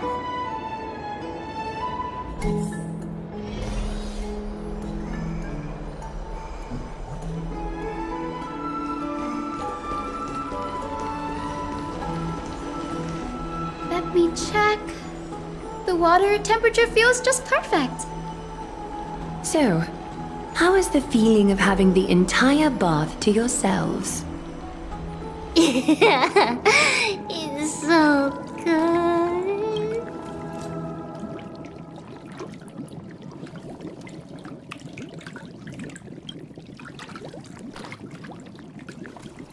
But, Lady Treeby, aren't you going to soak in the bath with us? We will have to pass. After all, we've become children. Please understand that she can no longer endure the heat of this pool due to the blessings of Yanis. Oh. Are you curious about us, Hyacinth? I am, but something tells me that it might be better to change the topic. Don't get all nervous. It's not something we can't discuss. The truth is, a long, long time ago, we were a mature adult just like Aggie. Then, because of reasons, we inherited Yanis's divinity and gained the power of passage. And in return, the price we had to pay was the splitting of our soul. Each opening of the Century Gate intensifies the strain on Treeby and the others. They are gradually regressing towards infancy, both in body and mind. We don't know what awaits us at the end either, but anyway, that's why we've turned into children. In that case, when you opened that giant sentry gate above Akama during the battle against Nikador. Well, there's no way around it. We all know that the flame chase journey won't be a smooth ride.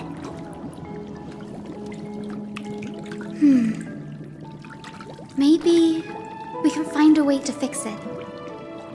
The primary research focus of Noosporists is the soul. We explore its depletion and methods to restore dispersed souls. As long as research continues, there might be a breakthrough that can help. We will do everything we can. So your first reaction is in fact denial. You're indeed an Access student. I look forward to your good news, Hyacinth. Now there's another reason to look forward to tomorrow.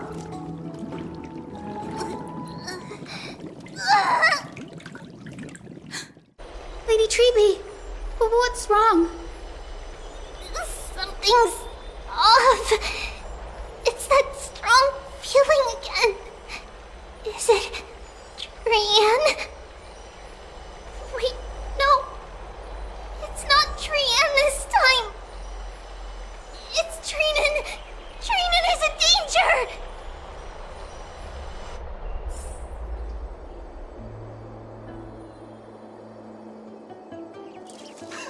I win this round of escorting the bathers home. How does one contender alone make a valid competition? Offering a compliment or two wouldn't be the end of you, you know.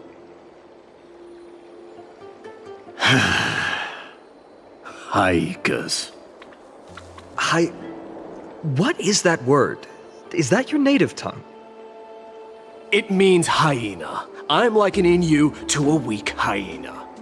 By the way, you emphasize the completely wrong syllable.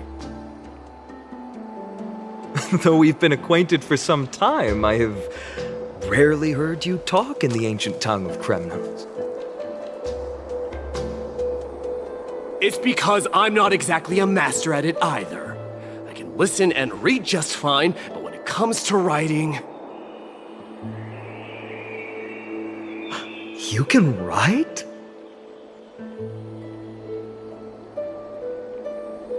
You speak as if you don't have a brain. That was in jest. I understand. After all, you spent all your childhood wandering far from home. Worry about yourself first, Deliverer. You also never mention your hometown, apart from when you need to introduce yourself.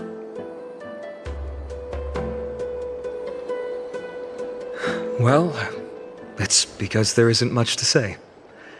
Aedes Elysiae is simply a tiny village that disappeared many years ago in the flames of war. The only times I get to see it are in my dreams, and in the trial from the Lance of Fury. I knew it. Yes, I saw it all. Aedes Elysiae ablaze with everyone. My family, friends, and my kin, lying in a sea of flames. A blood-red half-sun hung in the sky, just like on that day.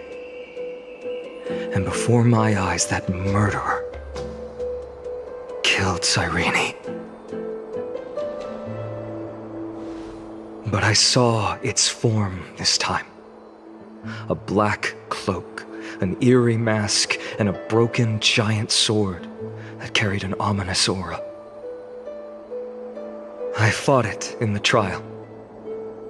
But even though I've been fighting, improving, and resolutely getting stronger all this time, I still couldn't defeat it. You were blinded by hatred and almost lost yourself in that trial. That's right. And that's why I am truly thankful to you, Mighty Mouse. You finally picked up some manners. Better late than never. Then what about you, Mighty? What did you see in that trial? What do you fear? There is no word for fear in the Kremnoan language. I'm getting the feeling that your language has no words at all. But to answer your question, I saw Akuma in the trial. As well as my old comrades. Hephaestion, Perdiccas, Ionius, Ptolemy, and Possesta. Ever since I returned from the Sea of Souls, these 5 have been by my side. We faced life and death together during our days in exile. Those 10 years were arduous, yet filled with moments worth treasuring. Each night, we would gather by the campfire, savoring honey brews and singing our hearts out. The wind in the wilds of Amphorius smelled like rust. Hephaestion would always tease me about adding goat milk to the honey brew, claiming I ruined the blood-red color of the drink.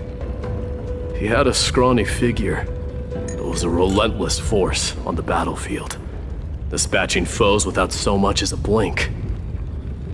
Perdiccas was an expert in concocting medicines, delving into all those strange folk remedies. Ionius was a swift runner and our most reliable messenger. Ptolemy was a real bookworm, always spouting off in chapters and verses. When we left Kremnos, he made off with a stack of ancient tomes from the Grand Library. Not like it mattered, as my family owns the library. And then there was Possesta. He was the silent type, but a truly masterful musician. This is the first time I've heard you mention these 5, and their names. They died on the battlefield before the Kremnoan detachment managed to join Akuma.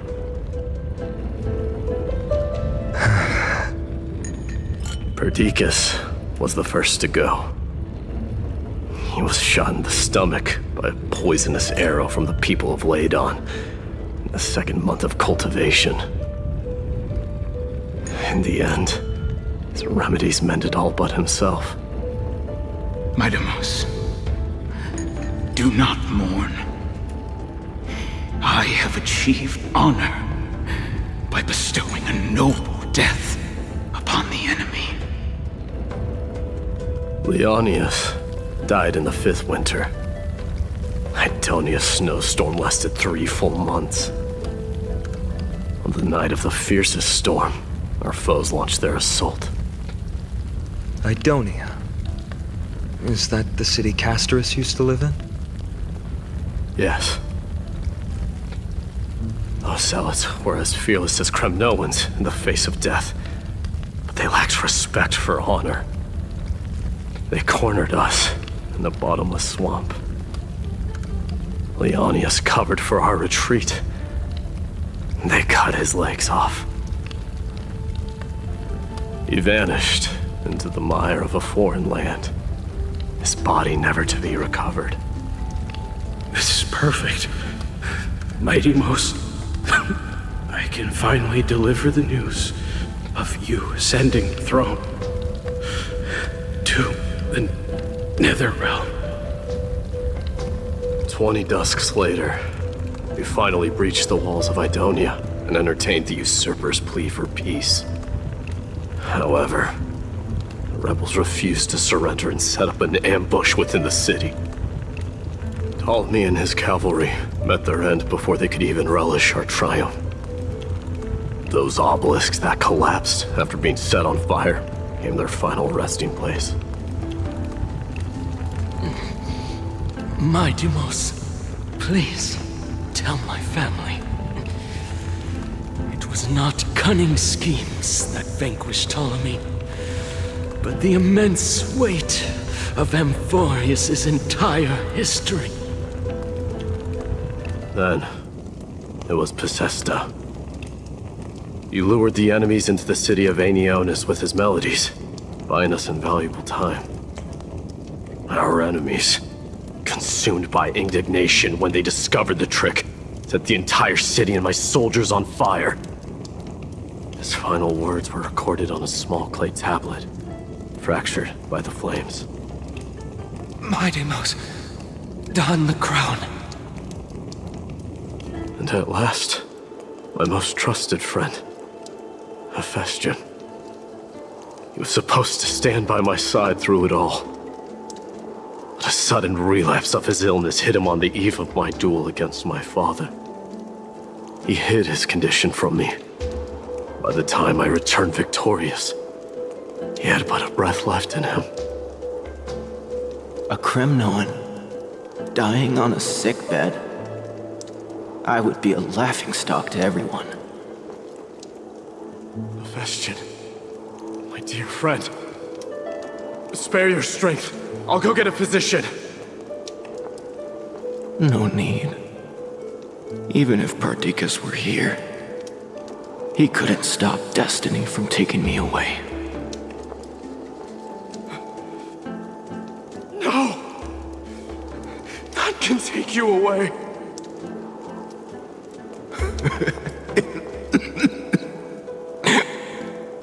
Midamos, our king, do not shed tears for me. It's not befitting of your status. Farewell, my dear friend. You must lead us back home. What a grave trial indeed. Now I understand why you see immortality as a defect, or even a curse. My father threw me into the sea of souls to break the wheel of karma. But little did he realize it would grant me an immortal body and summon a fated revenge on his head. Following his demise, I considered leading my people back to our homeland. Kremnos had already turned it into a wasteland. Only darkness and insanity thrived there. Against the dissent of many, Krateros included, I made the Kremnoan detachment stay in Akama. but I know that their glory will never be doused out. The instant of strife shall inevitably arrive. If you take over Nikodor, then you must begin the journey back to your homeland. So, you hesitate because you think leaving your people in the Holy City is a better choice?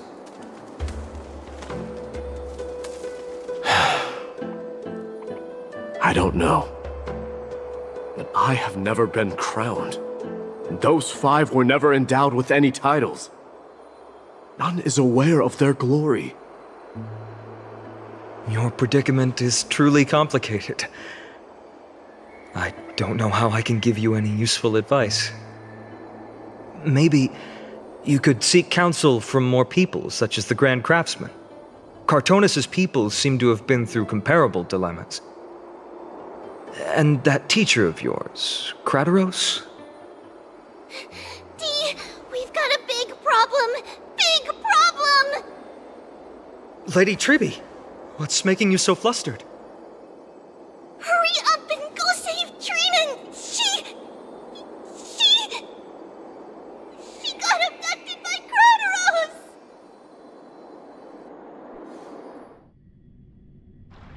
Krateros! What's going on? Mighty-Mos. It seems I was the one who exposed my vulnerabilities first. Aglaya, I demand an explanation.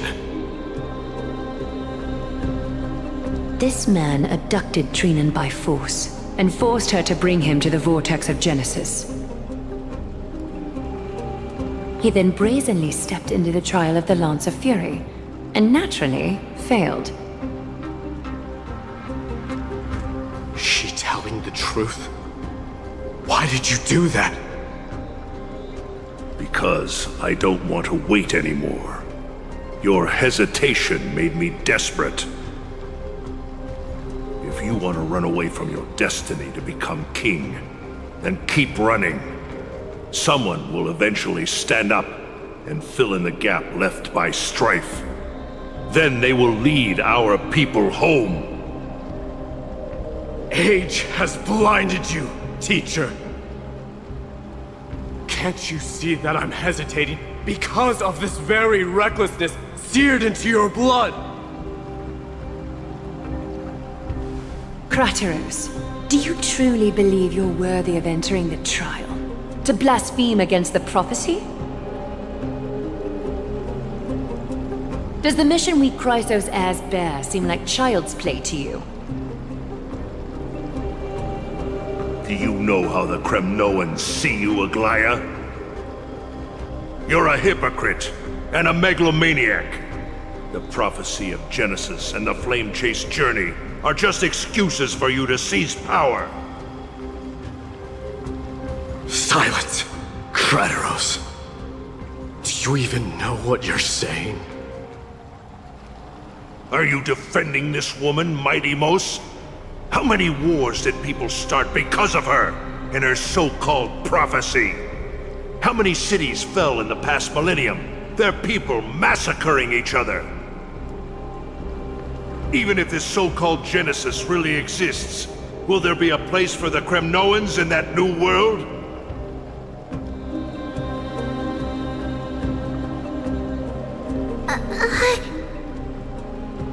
Are you done talking? By agreement between the Chrysos heirs and the Council of Elders, those who trespass upon the vortex of Genesis need not be tried by the Council. I am allowed to pass judgment alone. Krateros, your actions are unforgivable. I hereby sentence you. Aggie, wait! We have a proposal! Someone has to resolve this conflict between the cities. Lord Krateros did not use violence to harm us. We can sense that his anxiety stems from his concern for his people's future. Please, Aglaya, hear us out first. I'm listening. I'm sorry, Lord Krateros. We were so preoccupied with deciphering the fragments of prophecy that we neglected those of you not favored by its message. Your accusations were harsh, but justified. We wish to earn your trust and those of the Kremnoans. I think the best way to do that is to take you to witness the source of the prophecy for yourself. How are you going to show me something that has no form? You've heard about that Outlander, right? She has somehow made a connection with Orynyx and can completely replicate scenes from the past. We will ask for her aid. Tomorrow, at the Abyss of Fate in the Temple of Yanisopolis, we will show you everything from that distant memory, Krateros. A fair proposal. I accept. Until then, you will be stripped of your freedom. That is my one condition, and I will brook no argument. It is not the first time I've been made someone else's prisoner. Do as you please, demigod. Teacher, why did you do this? Forgive me, young master, but I just cannot wait any longer. Ever since your father died, our people and I have been waiting for a day to revive Kremnos. We placed all of our hopes in you, but never received an answer. This obsession for returning home has become a sickness for our people. Wise as you are, I refuse to believe that you can't see the truth. You have a clear head, which is why you're also incomparably alone. A smart person can only choose to tangle himself with the mundane of this world. If you're truly capable of leading our people beyond this blood-stained fate, then prove it to me once more, Mighty Mos. Just as you did back then.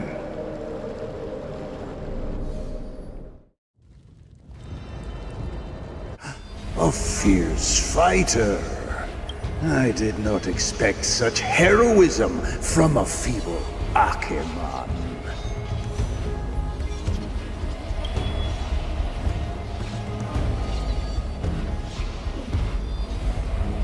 Fulfill your duty as the victor, warrior, and tell me your name. I seek an honorable death from you. As if you have any honor! Listen closely. I am the leader of the Kremnoan detachment, Mighty Mos. I'm here to finish you, Father.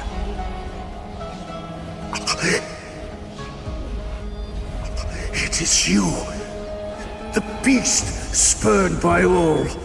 So you did defy death. The prophecy was true. You will bring an end to my Kremnoan dynasty. Defy? You're wrong. Death fears me. It's the reason I have this body of steel. As for you, you already stand at death's door, Father. You were the one who threw me into the Sea of Souls. The one who tried in vain to enslave a Titan. And the one who desecrated the body of a god. Haikis! You're a weak king. So weak that even the lowliest hyena is a more noble existence than you. And now, fate's reckoning is upon you. Then swing your blade. Take my crown. Coronate yourself with an old king's blood and inherit it all. Become the new rightful king of Kremnos. No. I don't want the crown. Listen, if there's only one end for the kings of Kremnos, then the crown means nothing to me. All I want is your life, to avenge Mother and my comrades. But the walls of Kremnos will not fall with me. Do you truly think you can escape fate's grasp, my son? You and I, we're both the same. We feast on strife and fear. Now, kill me! The son of Borgo is destined to be crowned in blood!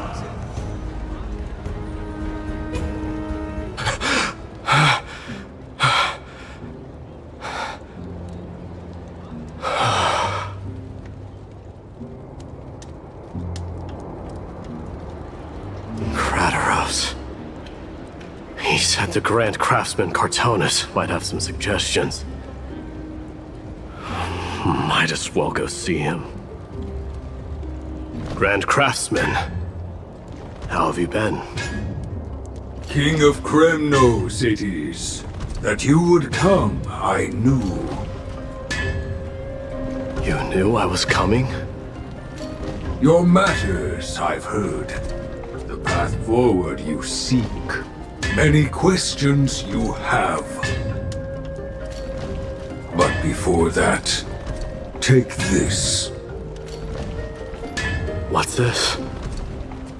A signet ring for the King of Kremnos. Belonged to your mother. Recast and restore it. I did. What? Mother threw it into the Sea of Souls. A long time to fish out it took. Very fortunate we were. I can hardly imagine how much patience and courage it must have taken to find such a small signet ring in the Sea of Souls. I owe you one. Gratitude there is no need for. Repayment for saving me, this is. Questions you bring with you? Ask, now. Fate I've always denied. It's finally caught up to me. By all rights, I should accept Strife's authority. It would make everyone happy. The Chrysos heirs, the Council of Elders, the Kremnoans. Even the bards who will write it all into song. Yet hesitate still you do. Hesitate, why do you, young king? Because of my people. Be they men, women, the elderly or children. Hearts of all Kremnoans yearn for home. They've all been waiting for this day. For the day their king returns. Children of Strife would then be able to go home and embrace the old traditions. Never mind that most of them have only ever been heard in these so-called traditions and song. They would then gather around their king and throw themselves into battle. This is not a good thing, you believe. The Kremnoans have been trapped in a cycle of bloodshed for the past 1,000 years. They seek vengeance, start wars, become prosperous, and decline. How much innocent blood flowed into the River of Souls in all those years? How many needless sacrifices could we have avoided? If I accept that fate and become the totem of strife, then lead my people into repeating the same mistakes, then of course I would be terrified. I'd be terrified of becoming king.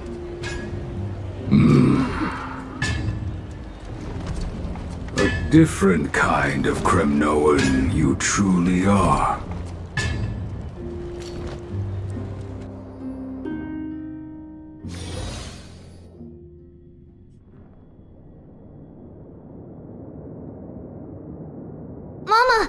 Mama, I had a dream last night. Oh. Now what did you dream about, my darling Trebios?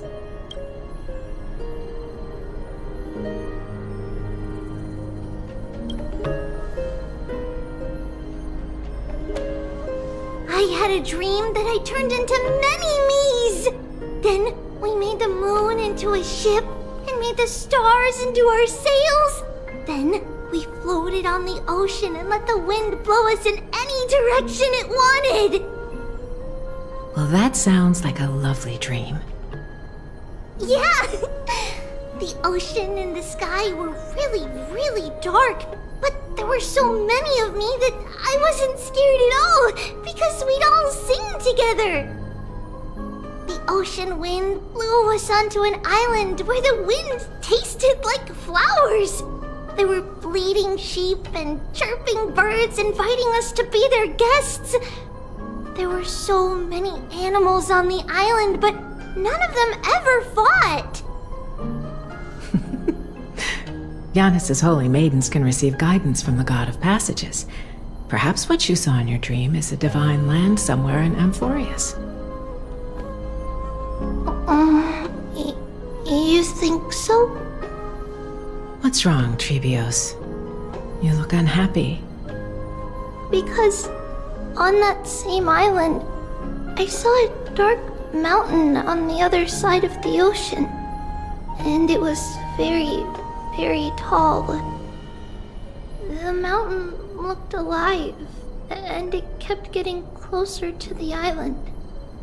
Then I realized it wasn't a mountain, but a very, very tall wave made of water. When the wave smashed against the island, it looked like it was going to eat the island up. The small animals tried to chase it away, but they couldn't stop it. Then there was a bang and I woke up. A dark wave. Mama, does something that scary exist in real life? Yes. Unfortunately, it does exist in Amphorius, but it's very far away from our temple. We call it the Black Tide, though it has nothing to do with water. It has no shape or form, but it can swallow up animals, humans, and even titans, turning them all into monsters. Oh, the Black Tide is a baddie. I don't want everyone to turn into its food. Can't we chase it away? Of course, my dear. You only need to behave well and listen to what the adults tell you. Study all the knowledge and etiquette you need, then grow up and become a proper holy maiden. The divine Yanis will then give you guidance and help you light the way for the people. Wow, I'm gonna eat a lot and study a lot and become a holy maiden. But Mama, you said the Black Tide can swallow up titans too. What do we do if even Yanis is eaten? If that happens, then the Holy Maiden will have to be the one to guide people on the right path. After all, we are the human avatars of the God of Passages, yeah? Yeah! But one person alone is not enough. Once you're older, you'll make a lot of friends. You must do your best to unite them, because that's also our duty as priests. Friends? Are they also like me and Mama with pretty red hair? They might not, but they'll certainly be just as smart and kind as you. Mama? Am I dreaming? Don't be silly, dear. Of course you're not dreaming. I've always been by your side. What? Now be a good girl and call your friends over too. Let's play hide and seek. just like we used to, okay? My Trevios is the smartest girl. I'm sure you remember where everyone is hiding. The voice sounds so far away. I don't remember. Who am I looking for? Your friends, who will chase the black tide away alongside you, of course. Is this from my childhood? I don't remember. Am I dreaming?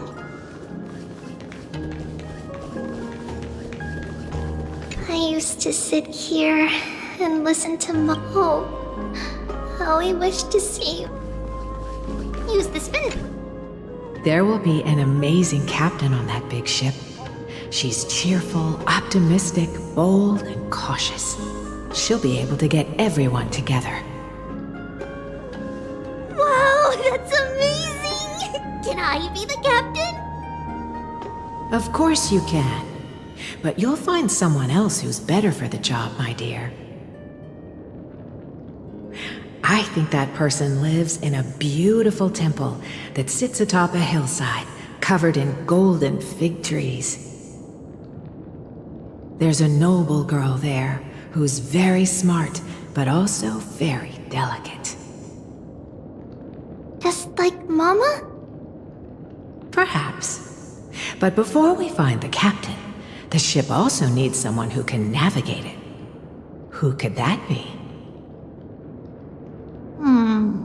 Let me think. I know! She's Trevi! I named this doll after myself? I don't remember it all. Is this a dream or something that happened in the past?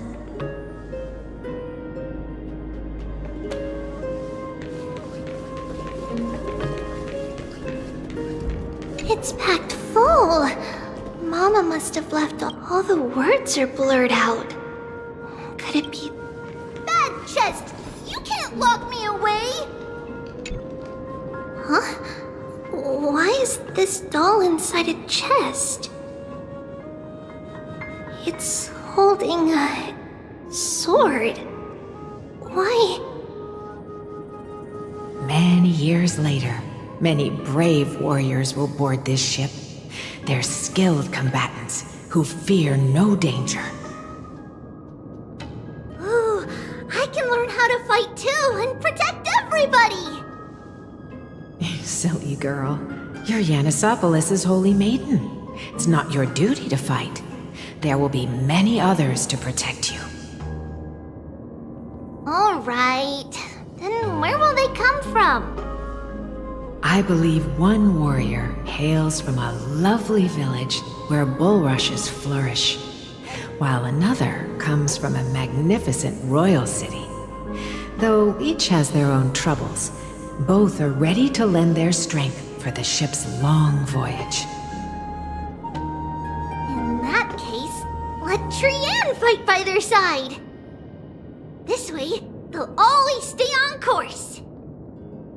How could I have known the name Trianne back then? Was it just a coincidence, or...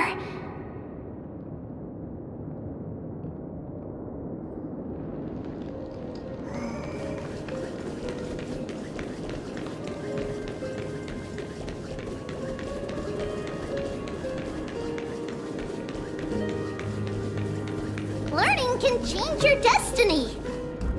A blackboard? And what is that drawing? Doesn't ring a bell at all. Perhaps it's just a childhood doodle.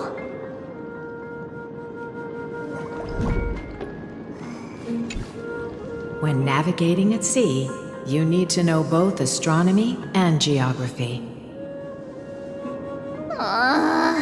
Isn't Yanis's knowledge enough? Oh, sweetie. The ocean isn't like the land. it's easy to get lost. That's why it's important to learn to recognize the miracle of Aquila. Alright! Even though my brain is already super duper smart, I'll still try my very best! Circe also favors children who try their best. They will send a wise scholar as everyone's teacher to help you reach your dreams. I want to be a teacher too! Oh, wait, I'm super duper smart. So I want to be the teacher's teacher! Why not? But if you're going to be a teacher, you might need to tone down that hyper energy of yours. Then Trinan can do it! She's well behaved and would make a great teacher! Mama and the others always said that I had a great memory. But now, I can't even tell if this is a memory or a dream. Come, let's line them up.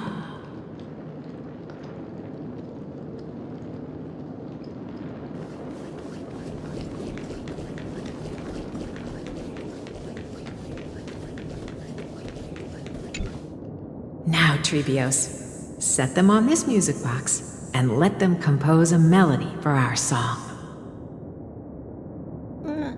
Music box? What's that? Sweetheart, are you still groggy from your nap? You invented it. I invented it? What does it do? Oh, my lovely Trebi. You're usually so bright. What's gotten into you today? Well, you might as well see for yourself. Put your good friends on it and see the wonders it can do. Put the dolls on. It's rotating, and I can hear something. That's right. It's a music box. If you place the dolls in the right spots, it will start rotating and play beautiful music.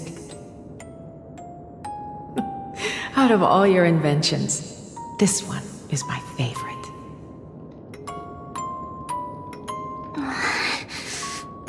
I don't remember. It's all right, my child. I'll sing along to the tune, and it will help jog your memories. Happiness abounded in this lush land by God's chosen. Giants raised their glasses in a toast, beheld by the 12 constellations. 3 carved the heavens and the earth. 3 wove the threads of fate. 3 molded life with their hands, and 3 guided calamity's gate. They declared the world too unstirring, hence wished endless laughter upon the living. Thus you and I were created, with words and song to weave, and love and intimacy to give. Thus creation was complete. Who then will bear the weight of humanity's souls, to lighten the steps of the living as a whole? O great Kephale, all-knowing Father of stature so tall, yet low does their gaze willingly fall. With light of dawn heavy upon their shoulders, golden blood spills unto the land, converging into a boiling river that flows to the heroic heirs of this world.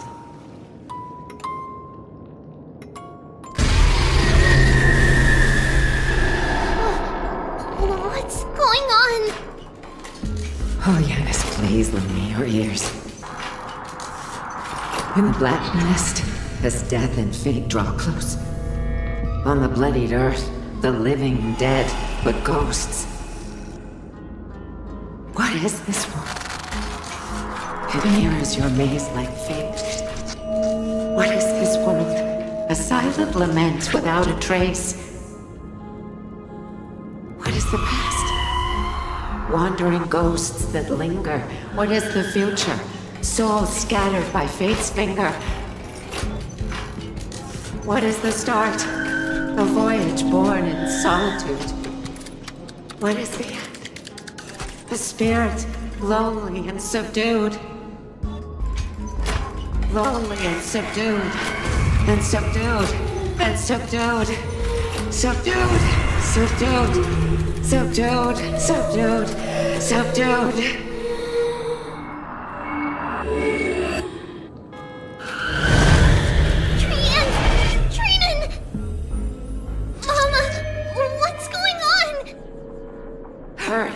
Run! Traitors, run! The black tide has arrived!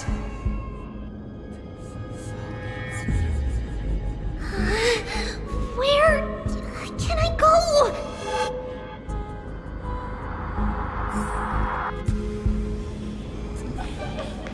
What's this?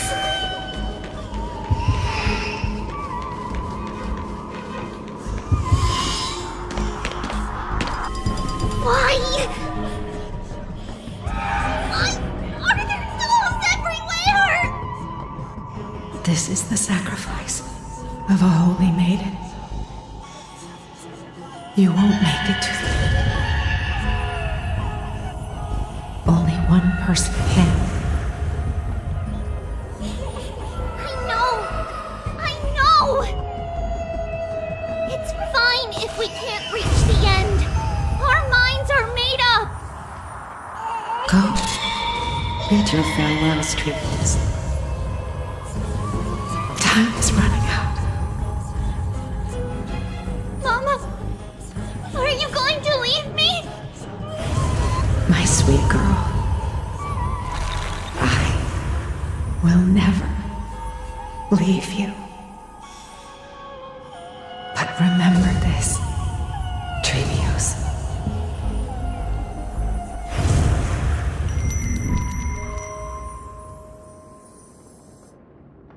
All shall bid farewell to one, and that person alone will witness the miracle.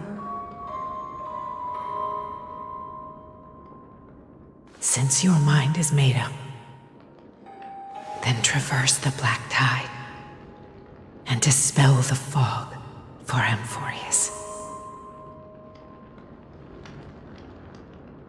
I shall see you tomorrow, my dearest Trevios.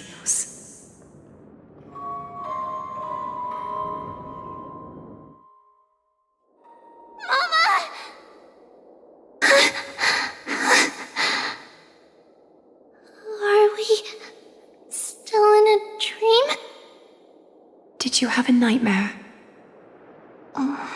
Maybe. But it's been a long time since we had any dreams.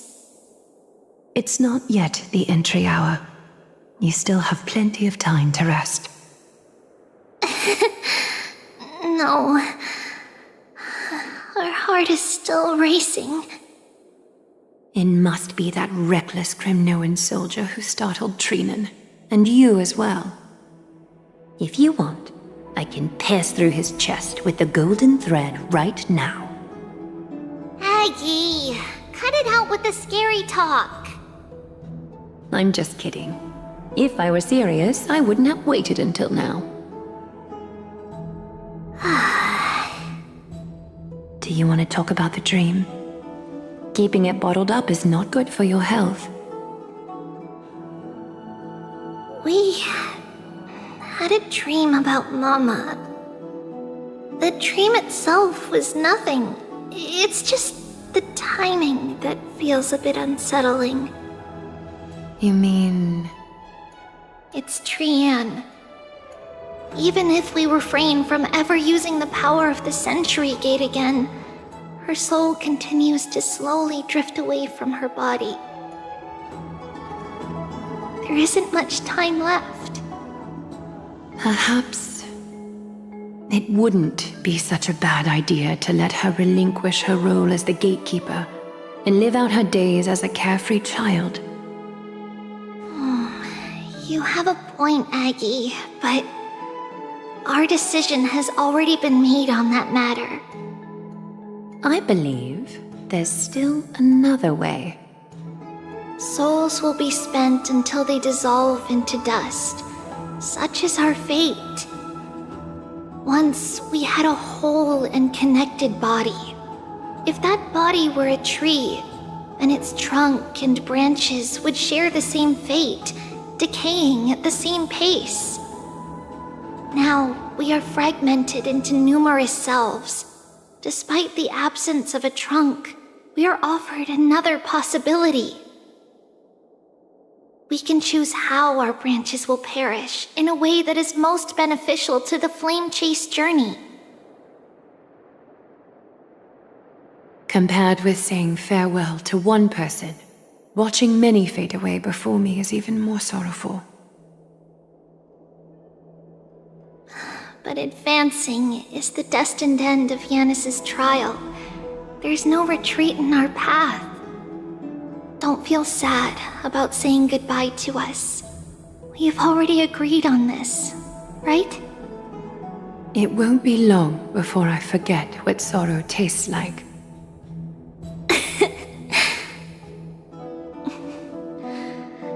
So, what would you like for breakfast, Aggie? What? Where did that come from?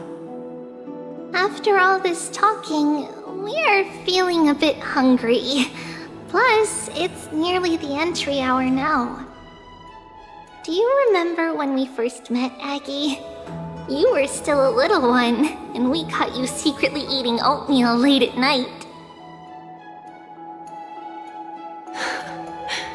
While my emotions might be fading, those memories are still as vivid as ever, teacher. Please, let me do it. What would you like to eat? It's fine! Leave it to us. You should rest for now. It won't take long, and we'll call you when it's done. In that case, thank you. Then, see you tomorrow, Aggie.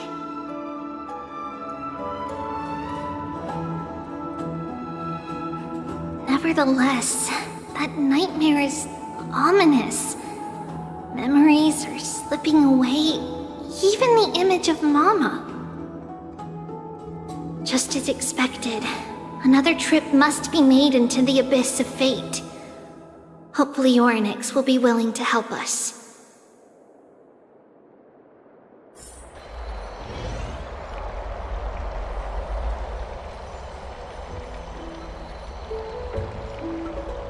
Long time no see, Professor Anaxa. Who are you? It's been a while. I'm the one who once overthrew the entire classroom in that spiritual physics lecture. Oh, it's you. No way. Do you really still remember that, Professor? I remember that glib tongue of yours. What brings you here? Surely you're not here to reminisce. You could tell. Of course. You only beat around the bush when you have a hidden agenda. That's not true. I'm here to seek enlightenment, as always. Could you please teach me everything you know about the black-robed swordmaster? Rumors sure travel fast. Unfortunately, I too know nothing about it. I can only tell you that it is clad in a black robe and wields a greatsword. At least, it looks like a greatsword. It's shaped like a twisted half-sun, and a peculiar dagger resembling a crescent moon. By the way, take this with you. I got it from the sneak attack. It's yours now. I was right. It is this thing. The one who torched Aedes Elysiae to the ground. And killed everyone. Don't try to be a hero. No one in Akama stands a chance against that thing right now. Is that what the Titan said as well? Not at first. But the god relented after having had a taste of its power. Even with the god possessing me, I couldn't fight against that blade. That incredible power doesn't seem to be granted by any titan. Are you suggesting that it originates from beyond Emphorius? It's possible. Much like the Black Tide, no? Nonetheless, it's an enemy we must overcome. We? Drop the pipe dream, Phainon. No one wants to see you fall by their blade. His mere presence will endanger the Holy City and the Flame Chase. You know that I don't believe in... You don't believe in the so-called prophecy, I know. However, I'm here to seek your assistance, not at the request of Aglaya or Tribi. I just want to eliminate a threat to the city I pledged to protect. That's all. The tragedy at the Grove must never happen again. Take a seat. Since you are sincerely seeking enlightenment, I suppose I can tell you one more thing.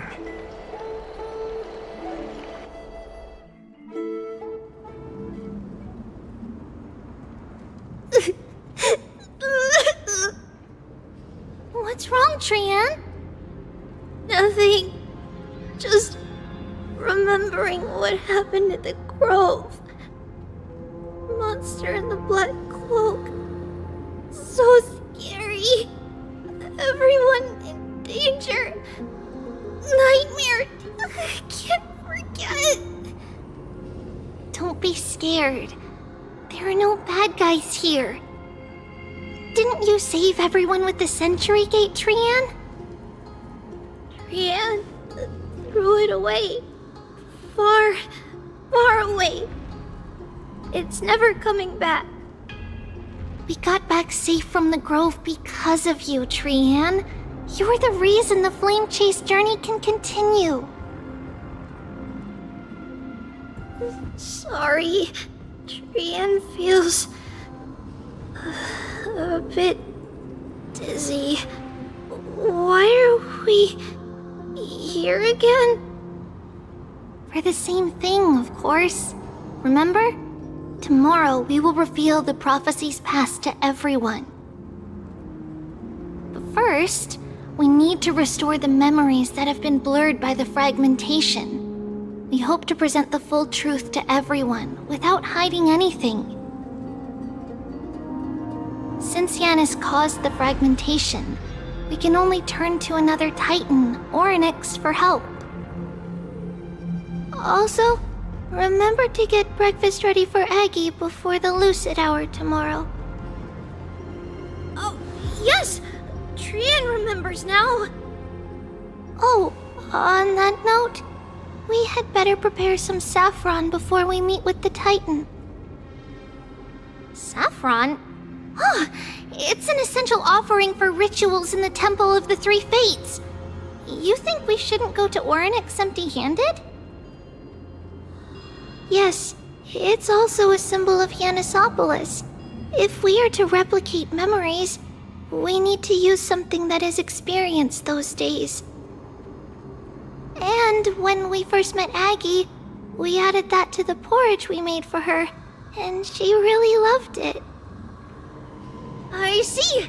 It's like killing 3 birds with 1 stone!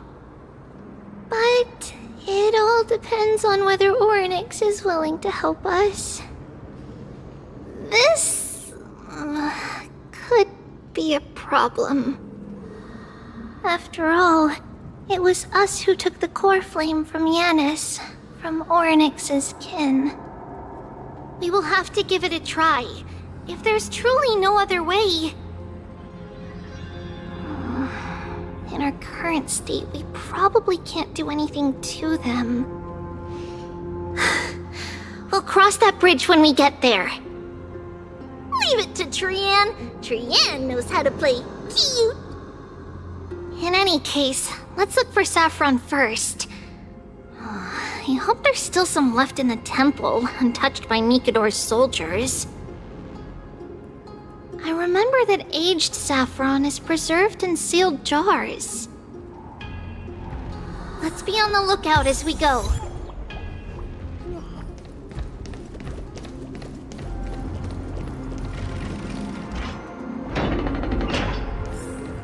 It's a dead end ahead. Turn back, teacher. What? Aggie?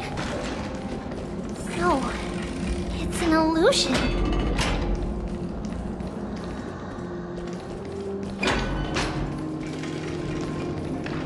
Wow, this room is huge! Trinan, did you? Yeah, I saw it. Was that a warning from Orynyx? What are you two whispering about? Treeby? Trinan? Trian can't even hear our own telecommunication. Well, never mind. Trian suddenly feels like this place is quite familiar. Oh, there's a whiff of safari in this room. It's right over there. Over here! Follow Trian! Trian, slow down!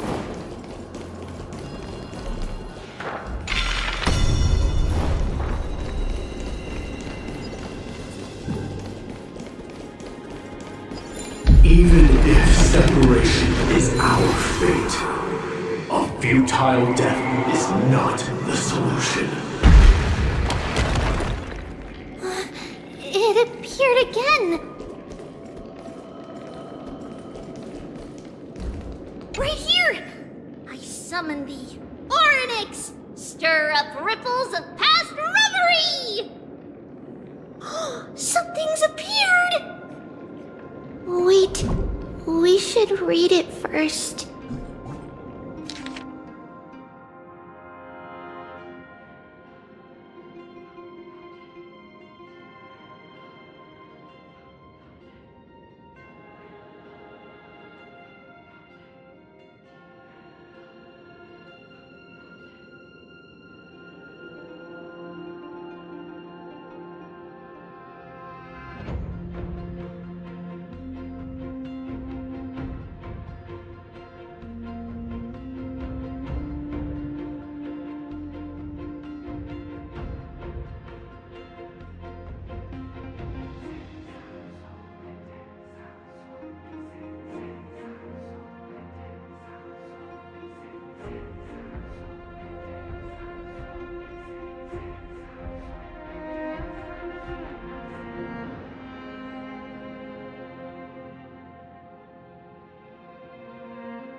Wait, this is a letter?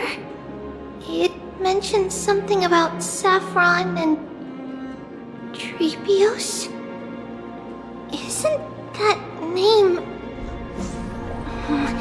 Never mind that for now. Why is this letter here? And how did Trian sense it? Could it be our lost memories? Is it possible that we were already noticed by Orynyx and entered their trial? But why haven't they said a word? Orynyx has the whims of a child. Perhaps they're toying with us on purpose. Come on, this isn't the right time to be playing games.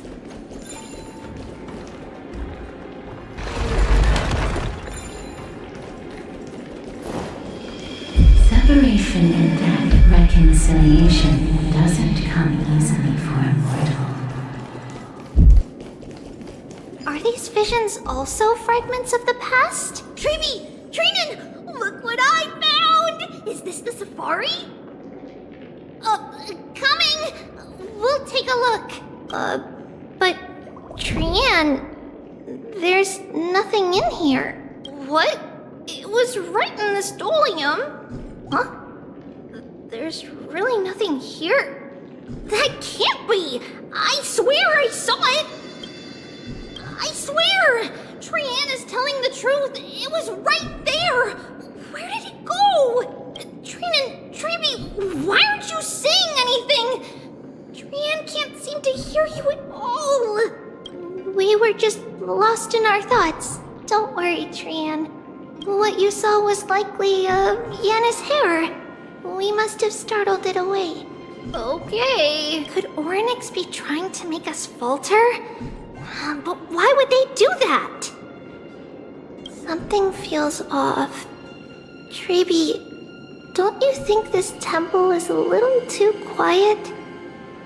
What do you mean?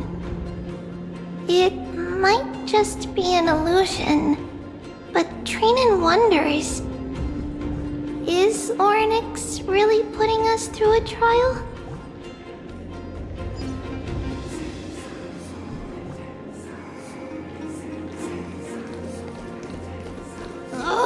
Still no luck finding any safari. I suppose we can do without it. Let's try to convince Orynyx. At least they didn't toss us out straight away.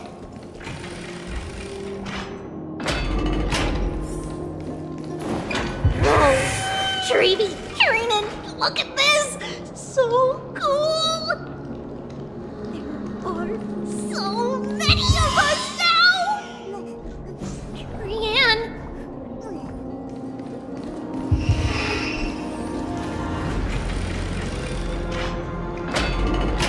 It's really quiet in here. Do all Titans live in dark places like this?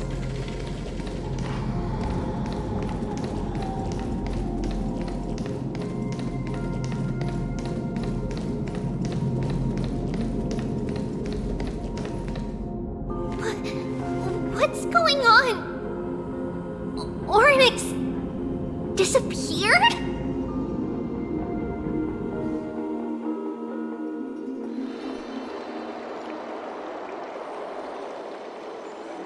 Are you saying that the black-robed swordmaster is not just tied to the Black Tide, but is also hunting for core flames everywhere? This is the most plausible possibility. First, it has a vessel that can hold core flames. Second, I'm one of its targets. Let's start with the first premise. Its peculiar ceremonial blade can interact with a core flame, as evidenced by the pull I felt when it stabbed into my chest. I hypothesized that the blade can sense, absorb, or even retain core flames. The second premise is even more explicit. When it was engaged in fierce battle with many of us and was heavily distracted, it remained consistently focused on me. Or rather, on the Titan Circes inside me. So it's plundering the flames. But if your argument holds up, wouldn't he be headed to Akama soon? The vortex of Genesis is full of the Titan's core flames. Not necessarily. Let's call that person the Flame Reaver for now. If my presumption holds, that person has 3 targets. The first target is me. The second target is Orynyx, who hasn't yet fallen. And the third is Akama and the Vortex of Genesis, where the core flames are housed. But I suspect Akama won't be their first target. Kefali's core flame is guarded by the Council of Elders' arcane power. And Fagusa's water curtain should be able to block out any external perceptions. What about Thanatos and Aquila? Their core flames are yet to be restored? The whereabouts of Thanatos remain a mystery to all. As for Aquila, can you fly? No, I can't. Why are you asking that? Can that Swordmaster fly? Good point. But what if he does grow wings? If they had wings, I wouldn't have made it out of the grove alive. That's a relief. Anyway, since the Flame Reaver has 2 targets, we need to move fast. With the distances between Akama, the grove, and these potential targets, I believe we should bolster our defenses and...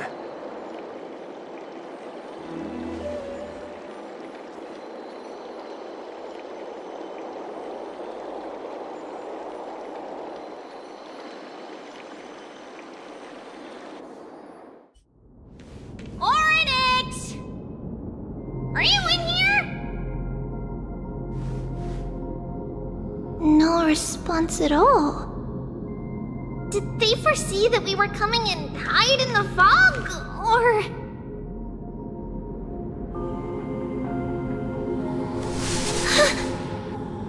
Treeby, we should leave. This temple has other people in it. What?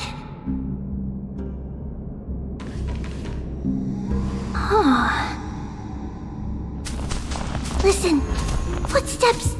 Fast ones. 3 or 4 people coming this way.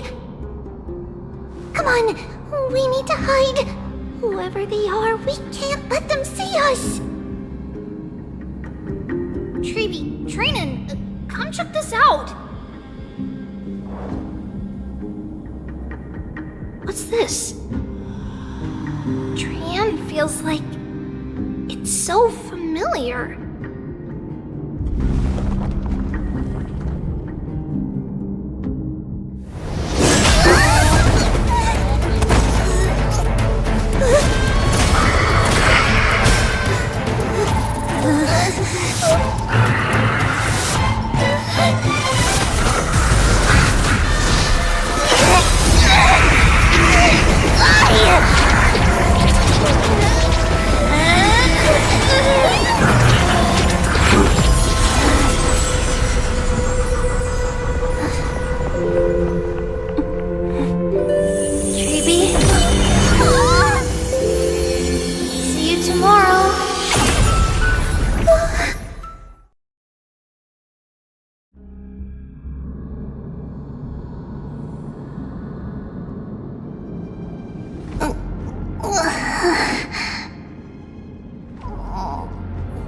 Where am I? Little gray, snowy, and... Wait, where's Trian? Is she back?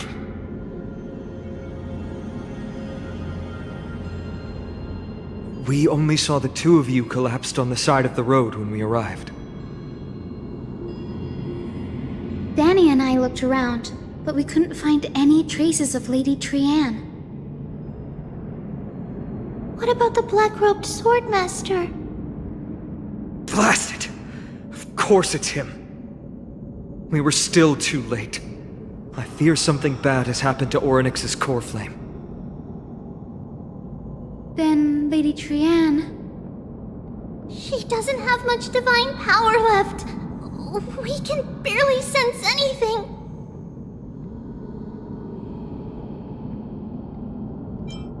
That you're both safe is already a blessing.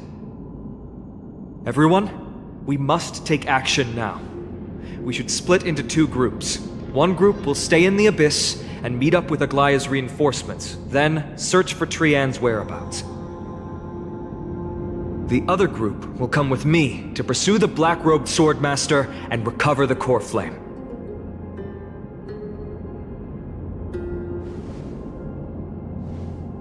I didn't get to tell you this before, but Anaxa and I already have our misgivings about the Black Tide, so we've made preparations. I'll tell you the details as we move. Opportunities are fleeting on the battlefield. We should hurry.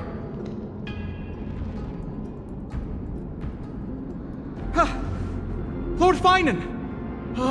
Lady Treby and Lady Treenan. I'm glad you're all right. Did Aglaya's people get here? Yes. Lady Aglaya already knows about the situation and sent along a message. Finan, I understand that Swordmaster is of great importance to you. But if you charge in without a plan, I fear that you won't be the only one who dies in vain. I understand.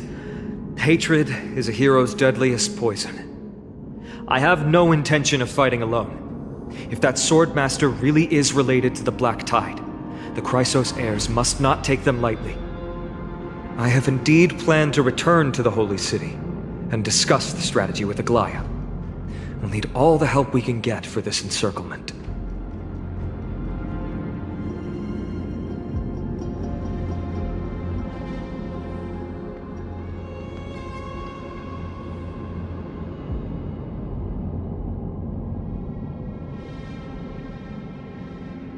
Treenan will stay in the Abyss too.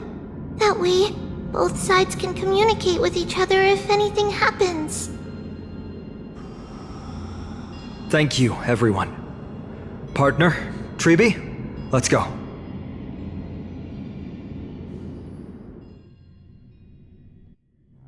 We're back, Aglaya. You should have come to me first, Finan. Aggie, there's no need to scold Snowy. Wakama is currently in grave danger. I know. It's beyond my imagination that the only two titans humankind can still rely on fell in such quick succession. I've never seen the golden thread pulled this taut, as if it could snap at any moment. Finan, tell us your plan. Time is of the essence.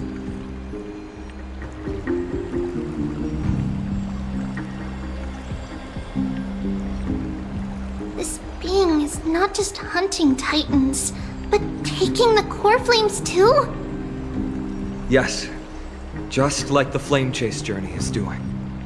Professor Anaxa thinks the Flame Reaver's arrival is likely a sign the Black Tide has spread further. Regardless of whether you're right, this being is still far more aggressive than we expected. But its madness is also an opportunity for us. If its goal is the core flame, then that means us humans can lure it into a trap. Anaxa had already left the Holy City with Cersei's core flame while we were on our way to the Abyss, so he can make preparations for the battlefield. Tell me, what makes you think this won't end with us losing another core flame? Because this time, the power from beyond the sky is also at our side. She is the key.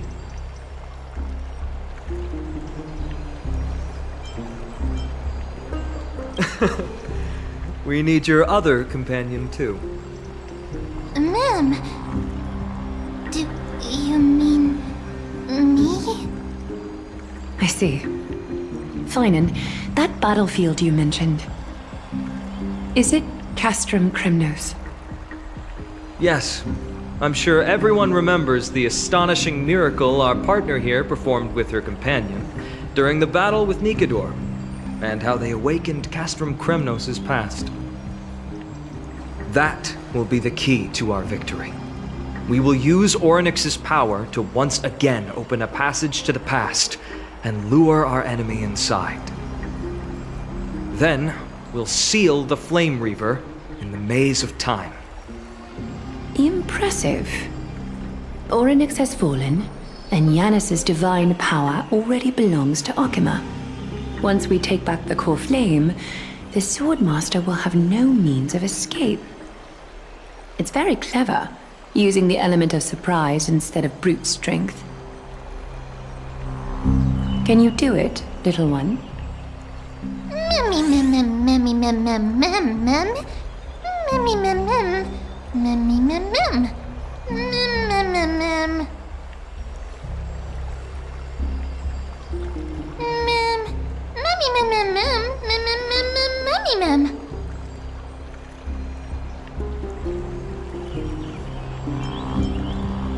Come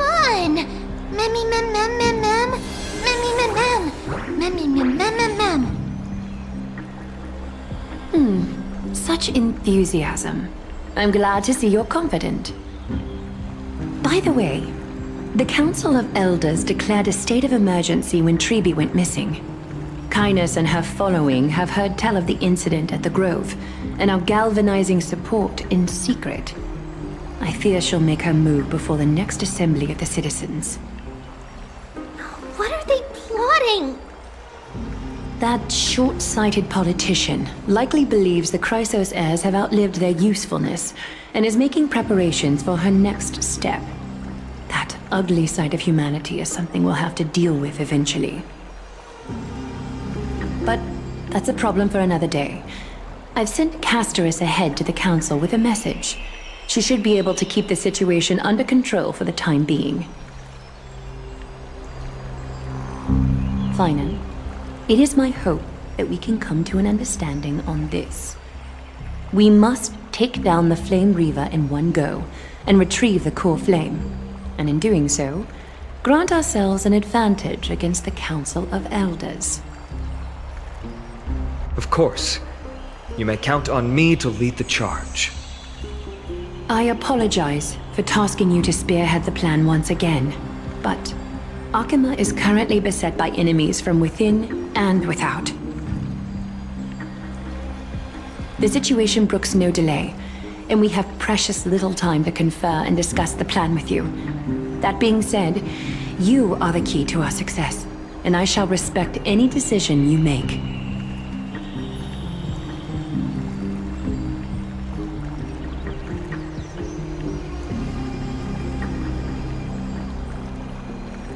I may not be as masterful as Trian when it comes to the Century Gate, but even I can open a nice big gate if I have enough time.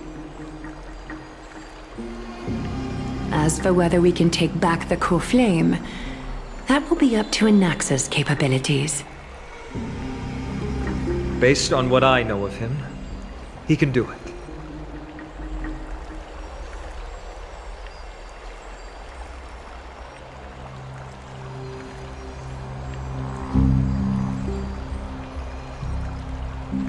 I'll be honest, we can't. But the Flame Reaver will have to step over my dead body if they wish to do you harm.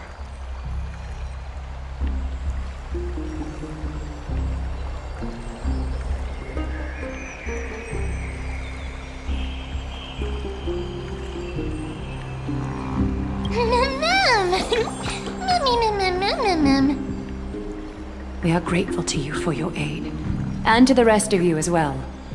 Now, let us be off to begin the hunt. May Kethely sharpen our gaze and grant us victory over the enemy.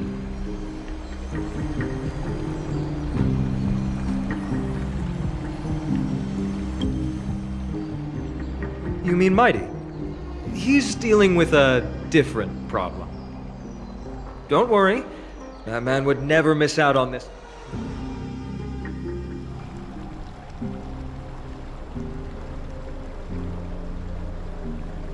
Farewell, my dear friend. You must lead us back home. You and I, we are both the same. We feast on strife and fear. If you're truly capable of leading our people beyond this blood-stained fate, then prove it to me once more, Mighty Mos.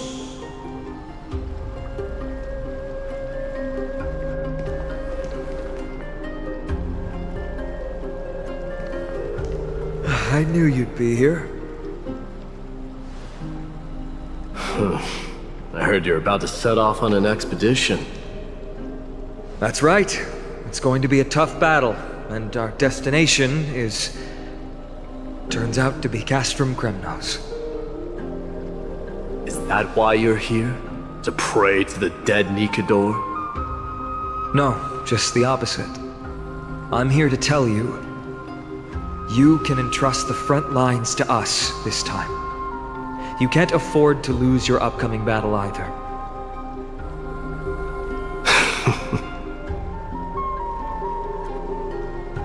Have you heard the story of Geocles the Mountain Breaker? Sounds like you've spoken with Cartonus. That's the name of the legendary mountain dweller, right?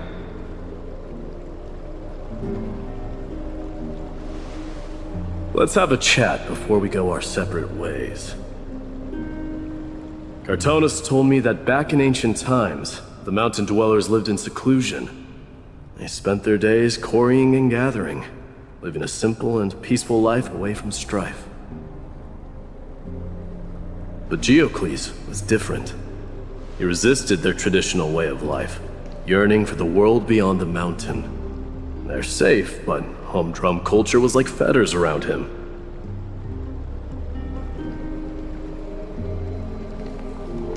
He sounds a lot like you.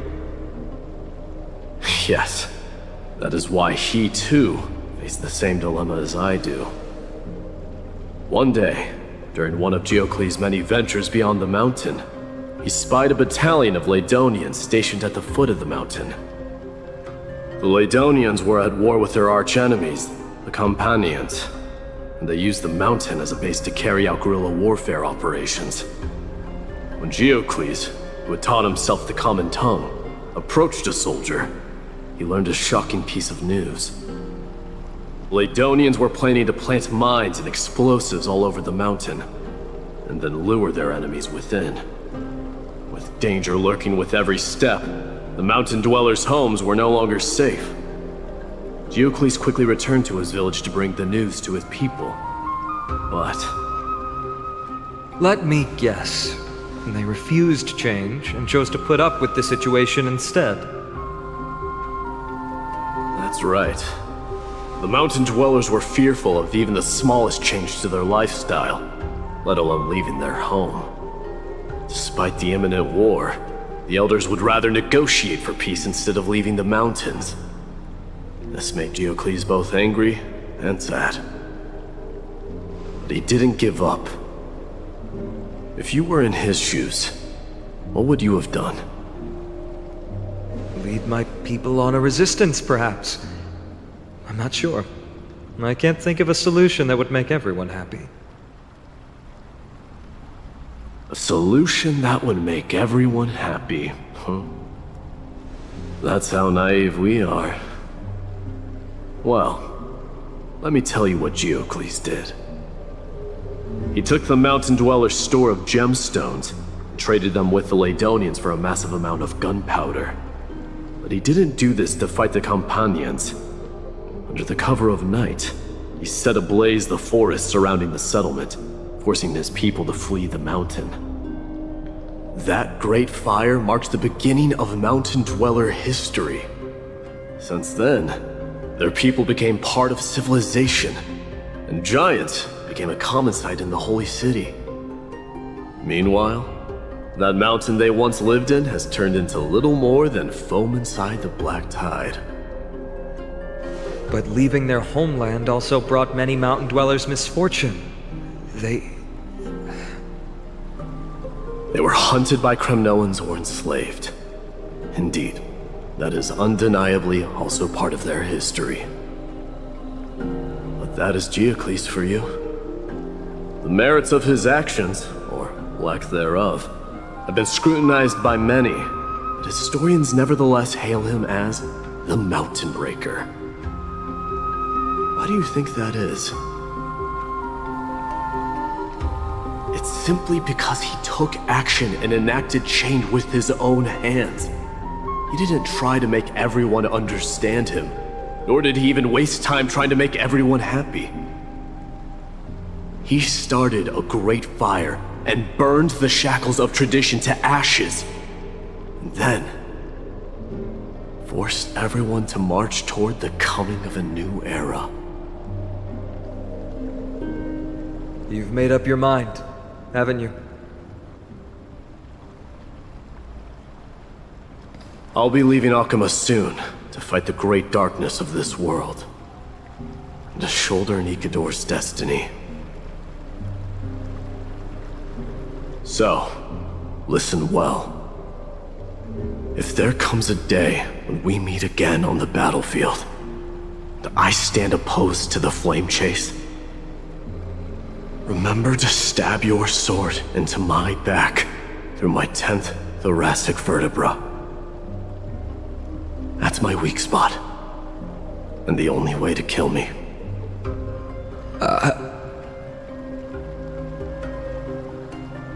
You have my word.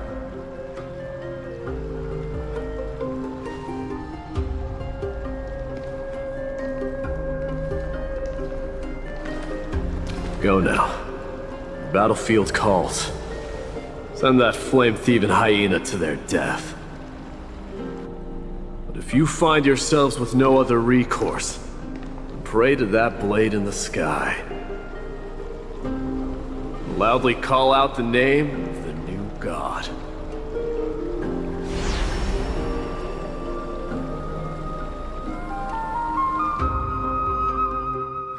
That's the sound of an all-out war. Not the kind of ruckus Professor Anaxa can raise on his own. Let's hurry. The battlefield is just ahead.